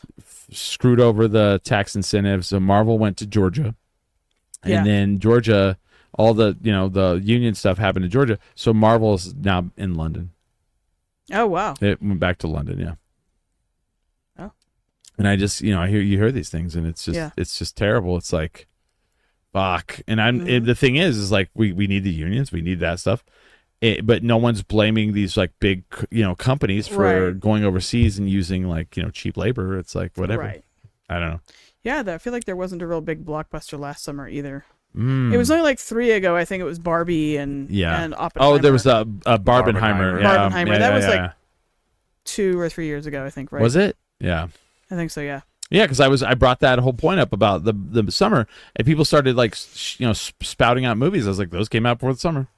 Yeah. All came out before the summer. Yeah. Yeah. Yeah. Did you watch the Masters of the Universe movie? Not yet. Have you? It's like yeah. It's like they Barbied it, which not in a bad way. Like right. it's that tongue in cheek meta. Yeah. Like we self-aware. We like- know it's silly. Yeah. Yeah. We know it's silly, which I'm fine with. Yeah. I had no issue with it. Hold on, somebody's messaging me here. Is it Smiley? Oh, okay. Nobody I care about. Yeah. No, I care about the person who texted me, but they were texting me a trade that happened today, and I'm like, okay, for sports. Sports. Yeah, sports trades. Sports trades. But yeah, like, sorry, that derailed me. What was I talking about? The Barbie, the Yeah. tongue-in-cheek. Yeah, the tongue-in-cheek thing, and I'm fine with that. I just, so the funny thing about the Masters of the Universe thing is that I thought was, okay, did you ever have Masters of the Universe toys? I did. No? I didn't. Okay, but you're aware of them, right? I am. So one of the things I thought was really good in the film is like when he's a little boy, Skeletor attacks his planet, and so the sorceress they capture his parents, and like he runs away and he takes the sword and he goes to Earth. Well, he was like 8 when he went to Earth, so he's like growing up on Earth, and he's like trying to remember everybody. So he draws pictures of them, and he doesn't remember their names, so he gives them names. Like, well, when he grows up, and he grows up and he goes back, he's all, "It's you, it's Ram Man," and he goes, "What?" My name's George. That's not my name. And he goes, "No." And the other guy is like, "Do you know my name?" And he's all, "It's Mecha Neck." But see, the funny thing is that was their names of the toys. That's actually funny. So it just makes fun of like how shitty the names were. Yeah, they were and then so the one bad. guy with the big like glove goes, "Well, what was my name?" And he goes, "Fisto." Because you fist things. Chris, did you play Fallout New Vegas? Briefly. I did not get into it. You did not get to there's a scene where a guy, there's a side quest where a guy who runs a brothel in New Vegas wants you to find a sex robot for him. Oh gosh. So you find a robot and you load the sex robot protocol into it, and then because the way those games work is when as soon as you mouse over a character, you see their name in the interface, and its name is Fisto. Nice. And you talk to it, it goes, "Fully integrated security technotronics officer at your service. Nice. Please assume the position." And then at the end, when they're all like trying to like be uplifting, he's all, "I'm Ram Man, I'm Mechanic, and I'm Fisto because I fist things." I'm gonna have to watch this now. And then there's one other scene where they're like captured, and he's all, "If we all work together, we could smash down these gel cell walls." And they all like, the Ram Man's all smashing them, and they push and they knock it down. And as soon as they knock it down, it goes into slow motion, and they're all walking, and it goes, "Here we are, born to be kings." Down, down, down, down. And I was like, God. "Yeah!" It's all Highlander. I Oh was my like, God, "Yes!" that's great. That part was amazing. I like that. but- Sounds good. Yeah. So I like that about it, but I wanted the Master Universe to be a whole different film, but I don't make it. But yeah, Right. it was fine. I enjoyed it. I'm kind of upset I missed Jackass in the theater because I've seen them all in the theater. I missed this one. So maybe we'll have to rent a thing and show it outside. Oh. I've heard good I heard good things about it. Yeah. I heard the thing that was really cool about it is they show a lot of footage that they didn't show from back in the day. Oh, that's really cool. Yeah, there's a lot of Ryan Dunn. Oh, and you're nice. like, oh. And I've watched every Jackass in the theater until this one, and I just don't like to go to the theater anymore. Yeah. Is I that don't maybe either. maybe Yeah. I'm the problem? Maybe I'm the problem. We don't go either. I can't remember the last thing we saw in the theater. Do you? Have you gone to the Icon Cinema up on San Mateo that used to be the old Dollar Theater? No, not yet. Now, I'll give you a reason why you should. Okay? They have the reclining seats. Oh. They don't fully recline like the ones up on Tramway. Right. Those ones, but I mean that's good because the ones up on Tramway fully recline, which I fell asleep at Deadpool. Yeah. So fully recline. So Right. they recline very well, but they have a thing you can grab and pull it down. Like a arm or No, a wall. between you and other people. Yes. That's amazing. Yes. I love it. I love that. I don't want to see you chewing. I don't want to hear you chewing, see you chewing, Yeah. see you fidgeting. That is like some technology in a theater cool. I can get behind. I like that. Yeah. Just be like, you're A making too much divider you can pull down. Now, is the power move where you have it up and the person sits down and you say, "Hi, how are you?" And then about 15 minutes later you just go, "Shh." You know? Or do you do it right away? That's a good question. I mean, I feel like the other one, you just look at them as you slowly close it. Yeah, you look them at, you Look make in the eye eyes, contact, make eye and you go- contact, just close it. and then like you lower yourself as you like, Yeah. and then every once in a while you grab it and you kind of lift it and you kind of go, I'm still blocking you. and then shut it like as I if love you're that. like judging them. You're like, what Yeah, the like- fuck are you doing now? Are you What still is that? eating popcorn? Yeah, are you? Do you really drink a soda like that? No. And the other reason I like the Icon ones is you get popcorn. They just give you the bag and you go fill the bag yourself. Oh, I love that. And then it's We'll have to go to refillable. that. It's Icon. refillable, Oh. and you put the butter on it yourself. Where's this theater? They have one on San Mateo. It's the old Dollar Theater. Where San Mateo by the old and- it's up where you guys live. Oh, I'm cool. sorry, your local theater. Oh, it'll be our local neighborhood theater. It's a place that. Uh-huh. Place. Oh, I forgot nice. About all that. I can't So remember there, what you it buy a soda and you buy popcorn, and then both are refillable by you. was. That's amazing. Yeah, That sounds. I do. Yeah. Oh, They're nice. playing. Helen says they're playing He-Man cartoons on Prime. That's awesome. I will say this: the one disappointment is I don't like the way he says, "By the power of Grayskull, I have the power." Bum, ba, na, na. But they did play it at the end. The bum, ba, na, na, na, na, na, na, na, na, na. But then, like, so okay, to go back to the Master Universe. God, I don't know if I want to say it. Did you ever watch the cartoons? Anybody ever watch Yes. the cartoons? You watch the cartoons? Yes. Okay. You have to watch after the credits. Are you going to watch it? Yeah. Okay. I don't want to say it, I though. was going to spoil it. I really want to say it, though. So I'm reading the credits, and I was reading the credits of the people in it, and it was all on such and such as Orko. And I'm like almost through the movie, and I was like, Orko wasn't in this movie. Yeah. He's not in the movie. He's after the credits. Oh. Because do you remember the cartoon? Yeah. When was Orko in the cartoon? Towards the end. Yeah. At the end. Hey, kids, what lesson did we learn today? Yeah. They did that. And I was like, Oh my God. How holy funny. shit, that's amazing. The lesson we learned today is that new friends could be great, like, or whatever. And I was Yeah. like, yes. Oh my Yeah. God. That's how Barbie meta thing. Oh, that's pretty yeah. cool, actually. They did all that. I was like like, that. motherfucker, that was fantastic. You're like, Orko's in it. And then what's her name is Evil Lynn is great. Oh. Allison Brie Oh, okay. Yeah. from Community. Oh, yeah. She's Evil Lynn. Oh, really? And I was like, great. Weirdly, I think they made her hair blonde, though. And I was like, that's odd. That seems strange. But, you know, hey, whatever. It was, I would watch it again, though. Yeah. But yeah. I haven't seen it yet, but obviously, but They're gonna do a She-Ra, maybe? are they? I don't know. It didn't do well, but there's some things in the movie. Yeah. Oh, is there some She-Ra references in there? Maybe. Okay. Because they're sort of in a parallel universe. They're not Yeah. in exactly the same. I liked He-Man so Yeah, much yeah. as a kid. I went and saw She-Ra in the Yes, theater me when the too. She-Ra movie came out. Me too. I liked the horses and I collected them and Yeah. I watched the cartoons. I didn't collect the toys because those were for girls. I know the Yeah. girls and the Yeah. But She-Ra is referenced in the film. good to know. I'm not going to say, I'm not going to spoil anything. but- Okay. I kind of figured they would do that. Yep. And the thing that really shocks me is like that they got Jared Leto to play Skeletor. Yeah. It seems like a dumb idea because like I feel like he is. Yeah. because of course like he's not, they CGI'd Skeletor, Yeah.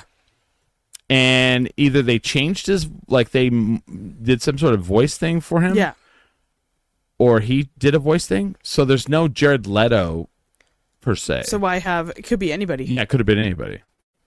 I don't know. Could have been James Smiley. What I really love is like the original guy that did the cartoon. Yes. Yeah.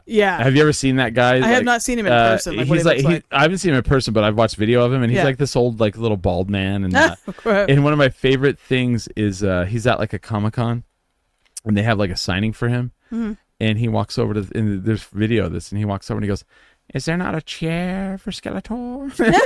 And I was like, Like, oh my God, yeah, Skeletor. Oh, "Is yeah. there not a chair for Not a chair for Skeletor?" Skeletor. He-Man. Yeah. Hey, man.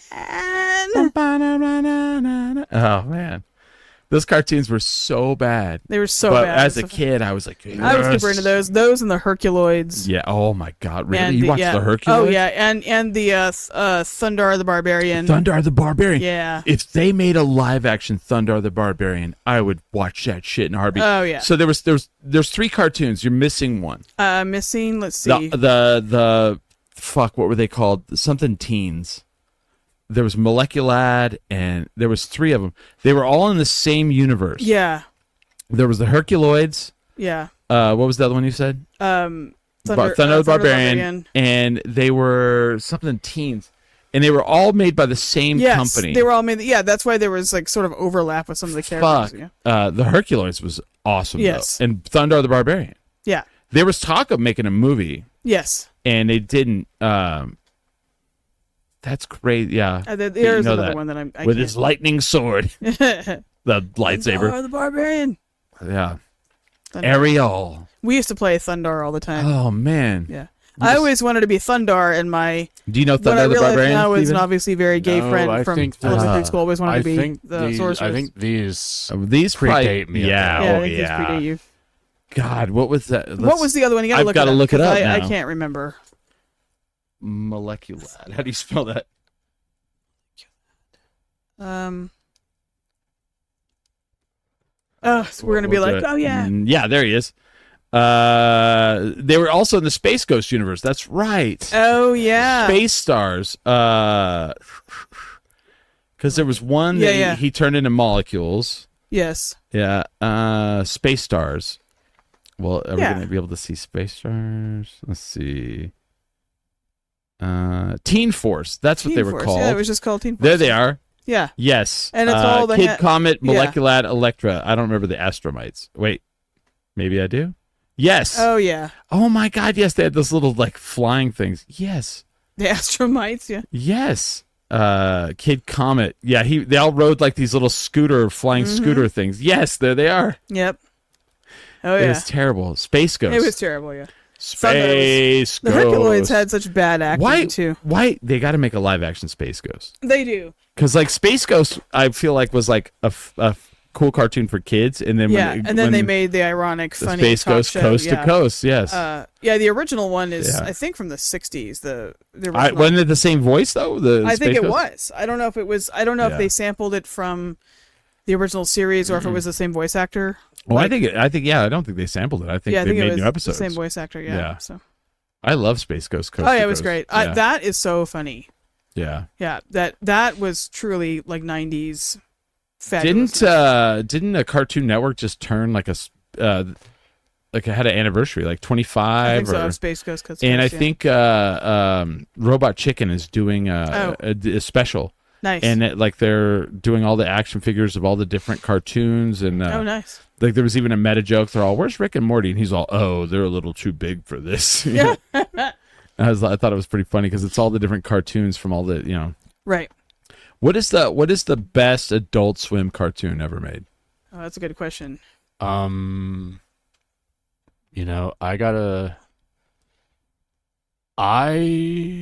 think there might be. I mean, which Adult Swim's cartoons did I watch? I mean, I forget if Beavis and Butthead was on Adult Swim or if they were on. No, that was MTV. MTV. I gotta say, Adult Swim was. I know their fan base is. I mean, you've got pretty pretentious. Aqua Teen Hunger Force. Yeah. I never watched it that much, even though I know it's a classic. God, what's the Johnny Quest one? Venture Brothers. Oh yeah. Venture Brothers. I mean, I have a friend that was on the Venture Brothers. But Venture Brothers is a big one. You have Rick and Morty's probably the most successful. Right. You have Harvey Birdman, Attorney at Law. Oh yeah, I forgot about that one. I gotta say, I know their fan base. The fan base for Rick and Morty can be kind of obnoxious, and I've only watched the first 3 seasons. I'm an obnoxious Rick and Morty fan, but it's a pretty good show. It's fucking amazing. It's so clever, and I know that Rick and Morty's good. turned out that Justin Roiland is a scumbag. Yeah, but I mean, guess he hadn't really been involved for the past right. They got rid of him pretty easily. Yeah, they did. Yeah, it was all Dan Harmon after the first season. Well, I think Dan Harmon wrote Justin Roiland created the show, but like Dan Harmon was the guy that made Dan it Harmon's the guy and, who gave it form. Because if it was just Justin Roiland, it wouldn't have any right. substance. Because like if you ever watched Community was one of those like shows that like when you first heard of it, you were like, well, this is kind of silly and funny, and then as you watched it, you were like, holy fuck, this dark is as shit. Yeah, dark and like very like I don't know how to say it, like in intelligent. Because Dan is a master at storytelling and narrative, and being meta. They honestly should have just had, when Disney decided to make more Star Wars movies, they should have just had Dan Harmon. They should have hired Dan Harmon, yeah. Because the Star Wars, the Disney Star Wars sequel trilogy was... Yeah. Well, I like... Okay, to not go far into that, I think the person that they had that they started with did all right. Did okay, but had a lot of good help. But the guy that they have now, I'm all for. He's the guy that he was the showrunner for Star Wars Rebels. Okay. Do you know Dave Filoni? Yes. Was he also the one who did... Again, you'd be surprised how much of this stuff I haven't actually watched, but I still know it by reputation. Did he also do the Clone Wars, which I should still probably watch? I think yes. he did, yes. So, like, people were... he knows, he's one of the guys who actually knows what he's doing. Oh, they said if you can out Dave Filoni, like, if you can out Star Wars him, someone did it on set. They should have just had him do the whole thing instead of J.J. Abrams and... So I remember whenever I was working at a computer store and someone's like we were talking about Star Wars and someone's like, are you watching Rebels? And I was like, oh, is that the one on Disney? And they're like, yeah. And I was like, oh, no. And they were like, you really should. And I was like, it's on Disney. And they're like, no, you should. And so I did. I started watching it. And Rebels is fucking fantastic. If you've never watched it, one of the really amazing things that they did is they brought Darth Maul back. Oh, cool. Because Darth Maul was dead. Yeah. In everyone's mind. You didn't know. He was cut in half. He was dead, you know? It's not that far of the stretch. I mean, like, they have access to space magic. It's not that far of a stretch that he's No. But like in the universe, you didn't know. You're like, well, no one knows. He got cut in half, and that's the last time he saw him. So in Rebels, they were like, he survived. And then at first, you were like, oh, what the fuck? And then they show like how he survived. He used the Force to keep himself alive, and then built like a spider legs, and then eventually built regular legs. Now, because he doesn't have real legs, he has to use the Force to like help with the legs. So it's like weakened him a little bit. But they constantly show Darth Maul throughout Rebels, and he's no longer Sith. His main goal is like starting that the crime syndicate, right? And finding Obi-Wan and killing him, and that's it. That's all. And you're like, fuck. And when kids show, it's a kids show, and then when he meets the main character, Ezra Bridger, he becomes this like anti-hero, where he's like, they showed you the Force from the Jedi side. Let me show you from Sith-ish side, and you can choose for yourself. And so he saves the kid a couple times and helps him out. And it's like this really detailed, like gray area fucking thing. And then when he finally finds Obi-Wan, like, motherfuck.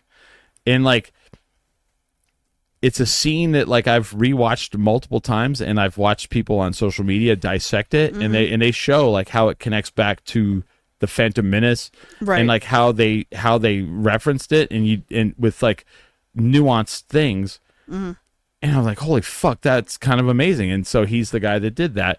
So then when he was given like when the new Star Wars people were like, well, we should take this guy and let him do Ahsoka, and basically what he does is like, cool, you're gonna let me do Ahsoka? I'm gonna do Star Wars Rebels season 5 live action. Is that what that's? Oh, wow. That's what Ahsoka is. Ahsoka is literally the continuation of Star Wars Rebels into it, and it's all those characters from Rebels.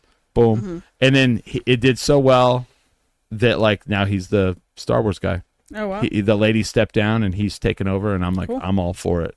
I haven't watched Mandalorian and Grogu yet. It's I saw that I can finally watch it, Yeah. and I heard that was one of the big movies that came out Yeah, that was at the beginning of the summer, and it did not do well. The Mandalorian, I watched the first few episodes of The Mandalorian. I love it. It's a good show, but the one thing about The Mandalorian was that it's like you watch The Mandalorian, and maybe this changed in the later episodes and seasons, but the first few episodes were like the show's going, I'm a space western! You're watching a space western! Yeah. We're superimposing western and sci-fi imagery! Yep. It does not let you forget that you're watching a space western, and I'm It never not does that. like, and I'm like, okay, I get it, but Okay. it's like, Well, so then you must not have watched the rest of the stuff, because like not No, Mandalorian. I mean the other shows. right. I'm 'Cause not saying I didn't like it, but I just thought it was like it was amusing. It was like, wow, you are really. You really the want me to music, know I'm everything. watching a space western. Like, I am superimposing western and sci-fi aesthetics. See, it's but a space western. I feel like not a lot of people get that, but someone like you or me or Ren, people who've watched a lot of different cinema and see those things. So that when you say that, so the Mandalorian is the space western. It's the Sergio Leone. yeah. La. Boba Fett, the book of Boba Fett, is Star Wars The Sopranos. Nice. It's Star Wars The Goodfellas. you know what? Ashoka is Star Wars The Seven Samurai. Why Oh, can't nice. we have like Star Wars the Seinfeld or Star Wars? Right. No. Just someone- just a it's bunch not. of- It's not Seinfeld, but Andor is Star Wars the daytime drama. Oh yeah, okay. I've heard An- Andor can get pretty gritty. It's that's the thing. So Andor, the great thing about Andor is like, hey, would you like to see what Star Wars is like on a day to day? Yeah. How the people live and what they Yeah. do, like how they go to work, how they, Yeah. and it's a spy. It's Star Wars the spy thriller. Oh nice. But Yeah. I just like think that. it'd be really funny to like a show where like about 4 just like really contemptible losers living on Coruscant, Yeah. Yeah. and it's Friends, the Star Wars. Starfeld. Starfell would be great. Starfell would be great. Nothing where nothing meaningful or impactful happens. They're all Yeah. just little blips. Yeah, it's just like a show about A show about nothing. But in Star and it's Wars. funny like because you said that about that, but like literally as they were like we're doing the Western version of Star Wars, and then Yeah. someone's like, well, what if we did the samurai version of Star Wars? All What if right. we did the mob version of Star Wars? And that's literally what they did, which I'm all for. I'm not against that. I like that they're doing that because you can fit those templates in a lot of different things, and I'm trying to think which one they haven't done. Right. A love story, I guess, So, per Chris, se. did you play the Knights of the Old Republic I game? did, Okay. but 1 and 2. Yep. So don't spoil anything for me, but do any of these new crop of Star Wars film media pay any homage or make any references? Yeah. Because that's probably like Yeah. my favorite. Fuck, what is that one? The Acolyte. I mean, KOTOR 2 is so like Yeah. that's probably like the darkest. Well- some of the darkest, in my opinion, that I've ever I'm seen trying in to think. Star Wars media. Did they get. talk about Darth Sidious in KOTOR? No. That's way KOTOR before. is way before. Way before that. Yeah. Because like They're not really. I mean, the oldest they go back is Sidious, and that's in the Acolyte. They really go. Who's blowing up? Steven apparently. Nice. Oh, okay. Popular. I'll take But it. but no, I'm trying to think. I mean, Acolyte. it's okay if they don't, but that's an era that I don't think know why they really don't do needed. that era.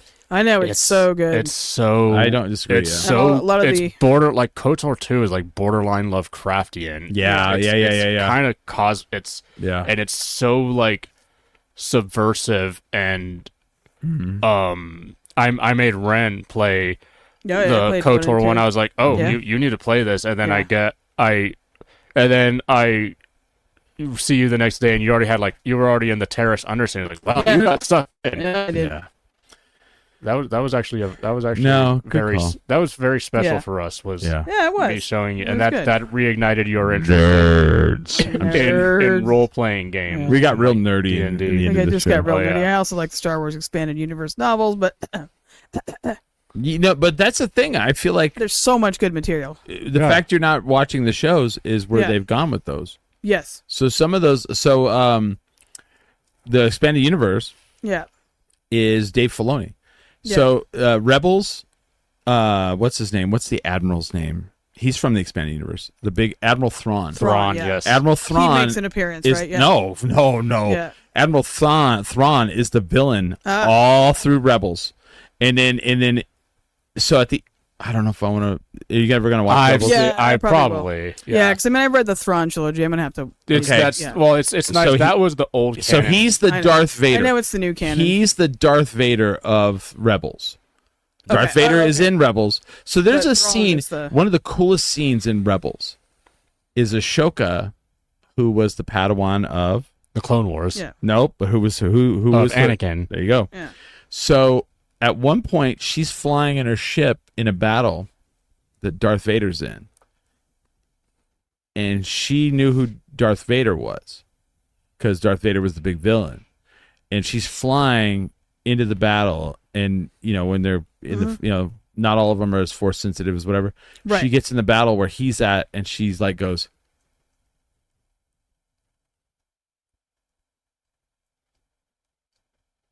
And she becomes devastated because Yeah. she's close to him.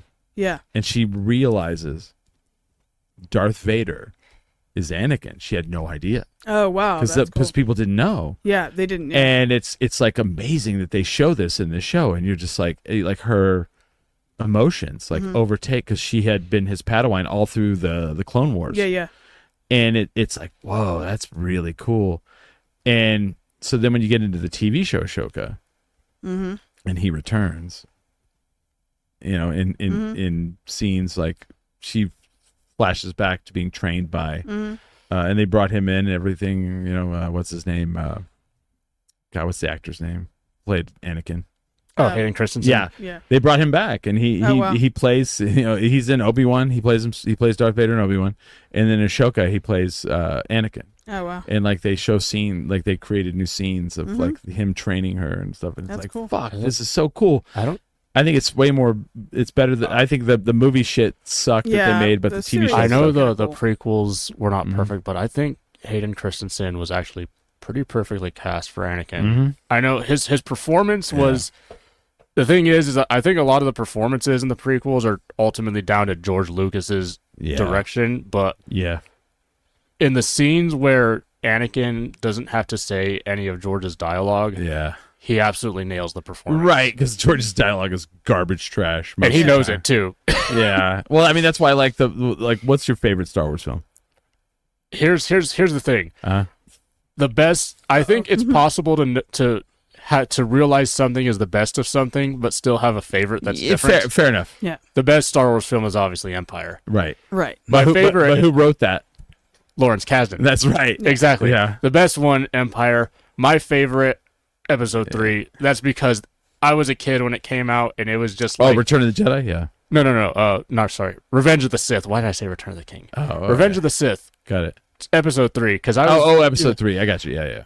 I was a kid. It was just like there at a very formative I have the time higher for me. ground. Exactly, and the prequels are memeable. Like they're a gold mine of memes. But But like, I mean, I feel like you're right. I should have said this. Which one has the best dialogue? Empire Strikes Back. Because Lawrence Kasdan came in and wrote that. Yeah, And Lawrence exactly. Kasdan was a great screenwriter. because It's at the time, George Lucas knew he wasn't good at scripting, and he didn't like it. No. Like he's And he told Lawrence Kasdan, he's like, "Here's the story." here's the story. Write it out, please. You realize it.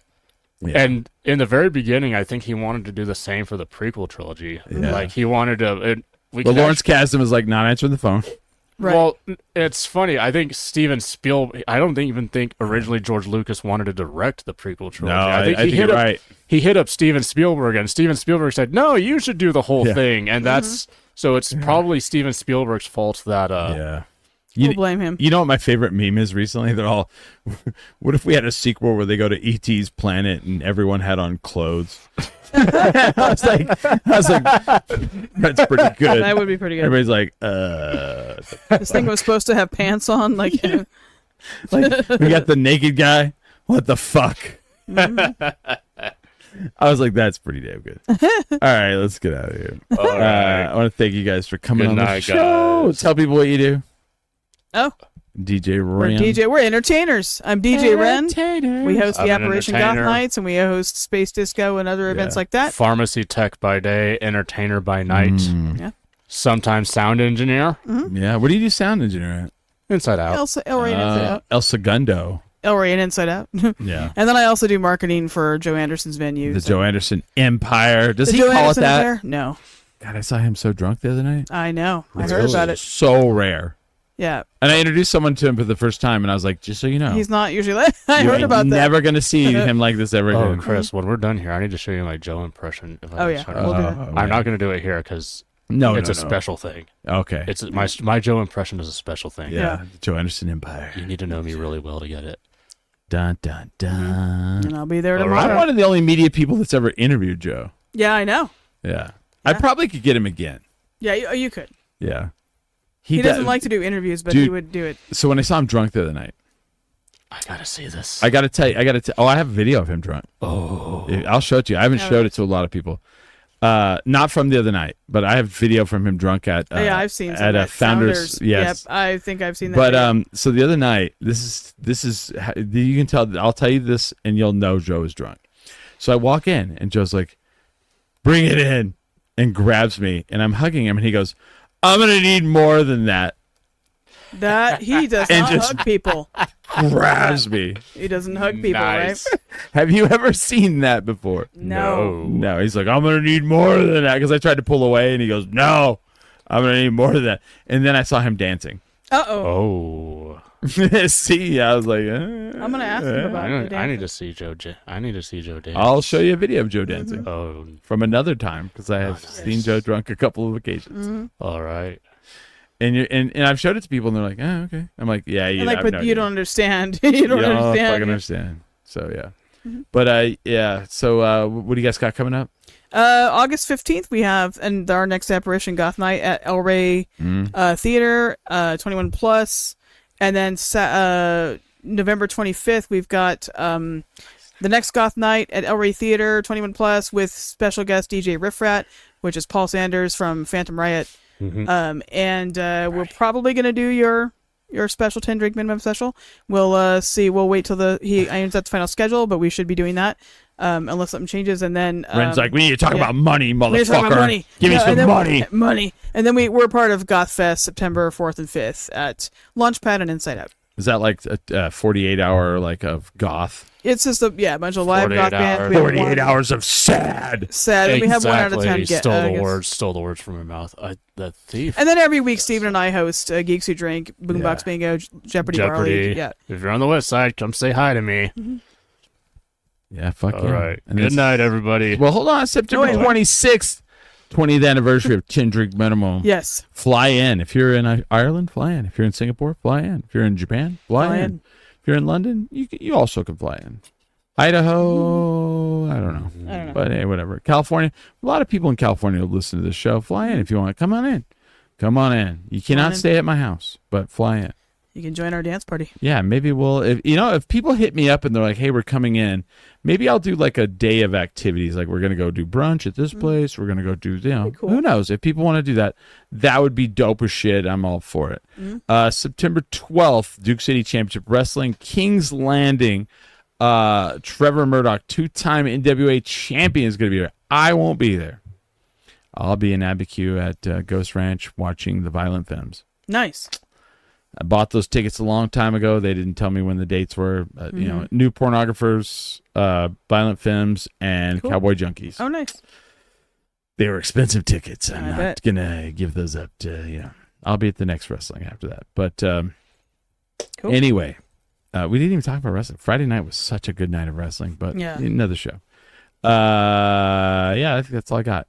Thank you guys for watching. Thank you guys for being on the show. Yeah. And with that, we are 10 drink Good night. minimum. Good night. Oh.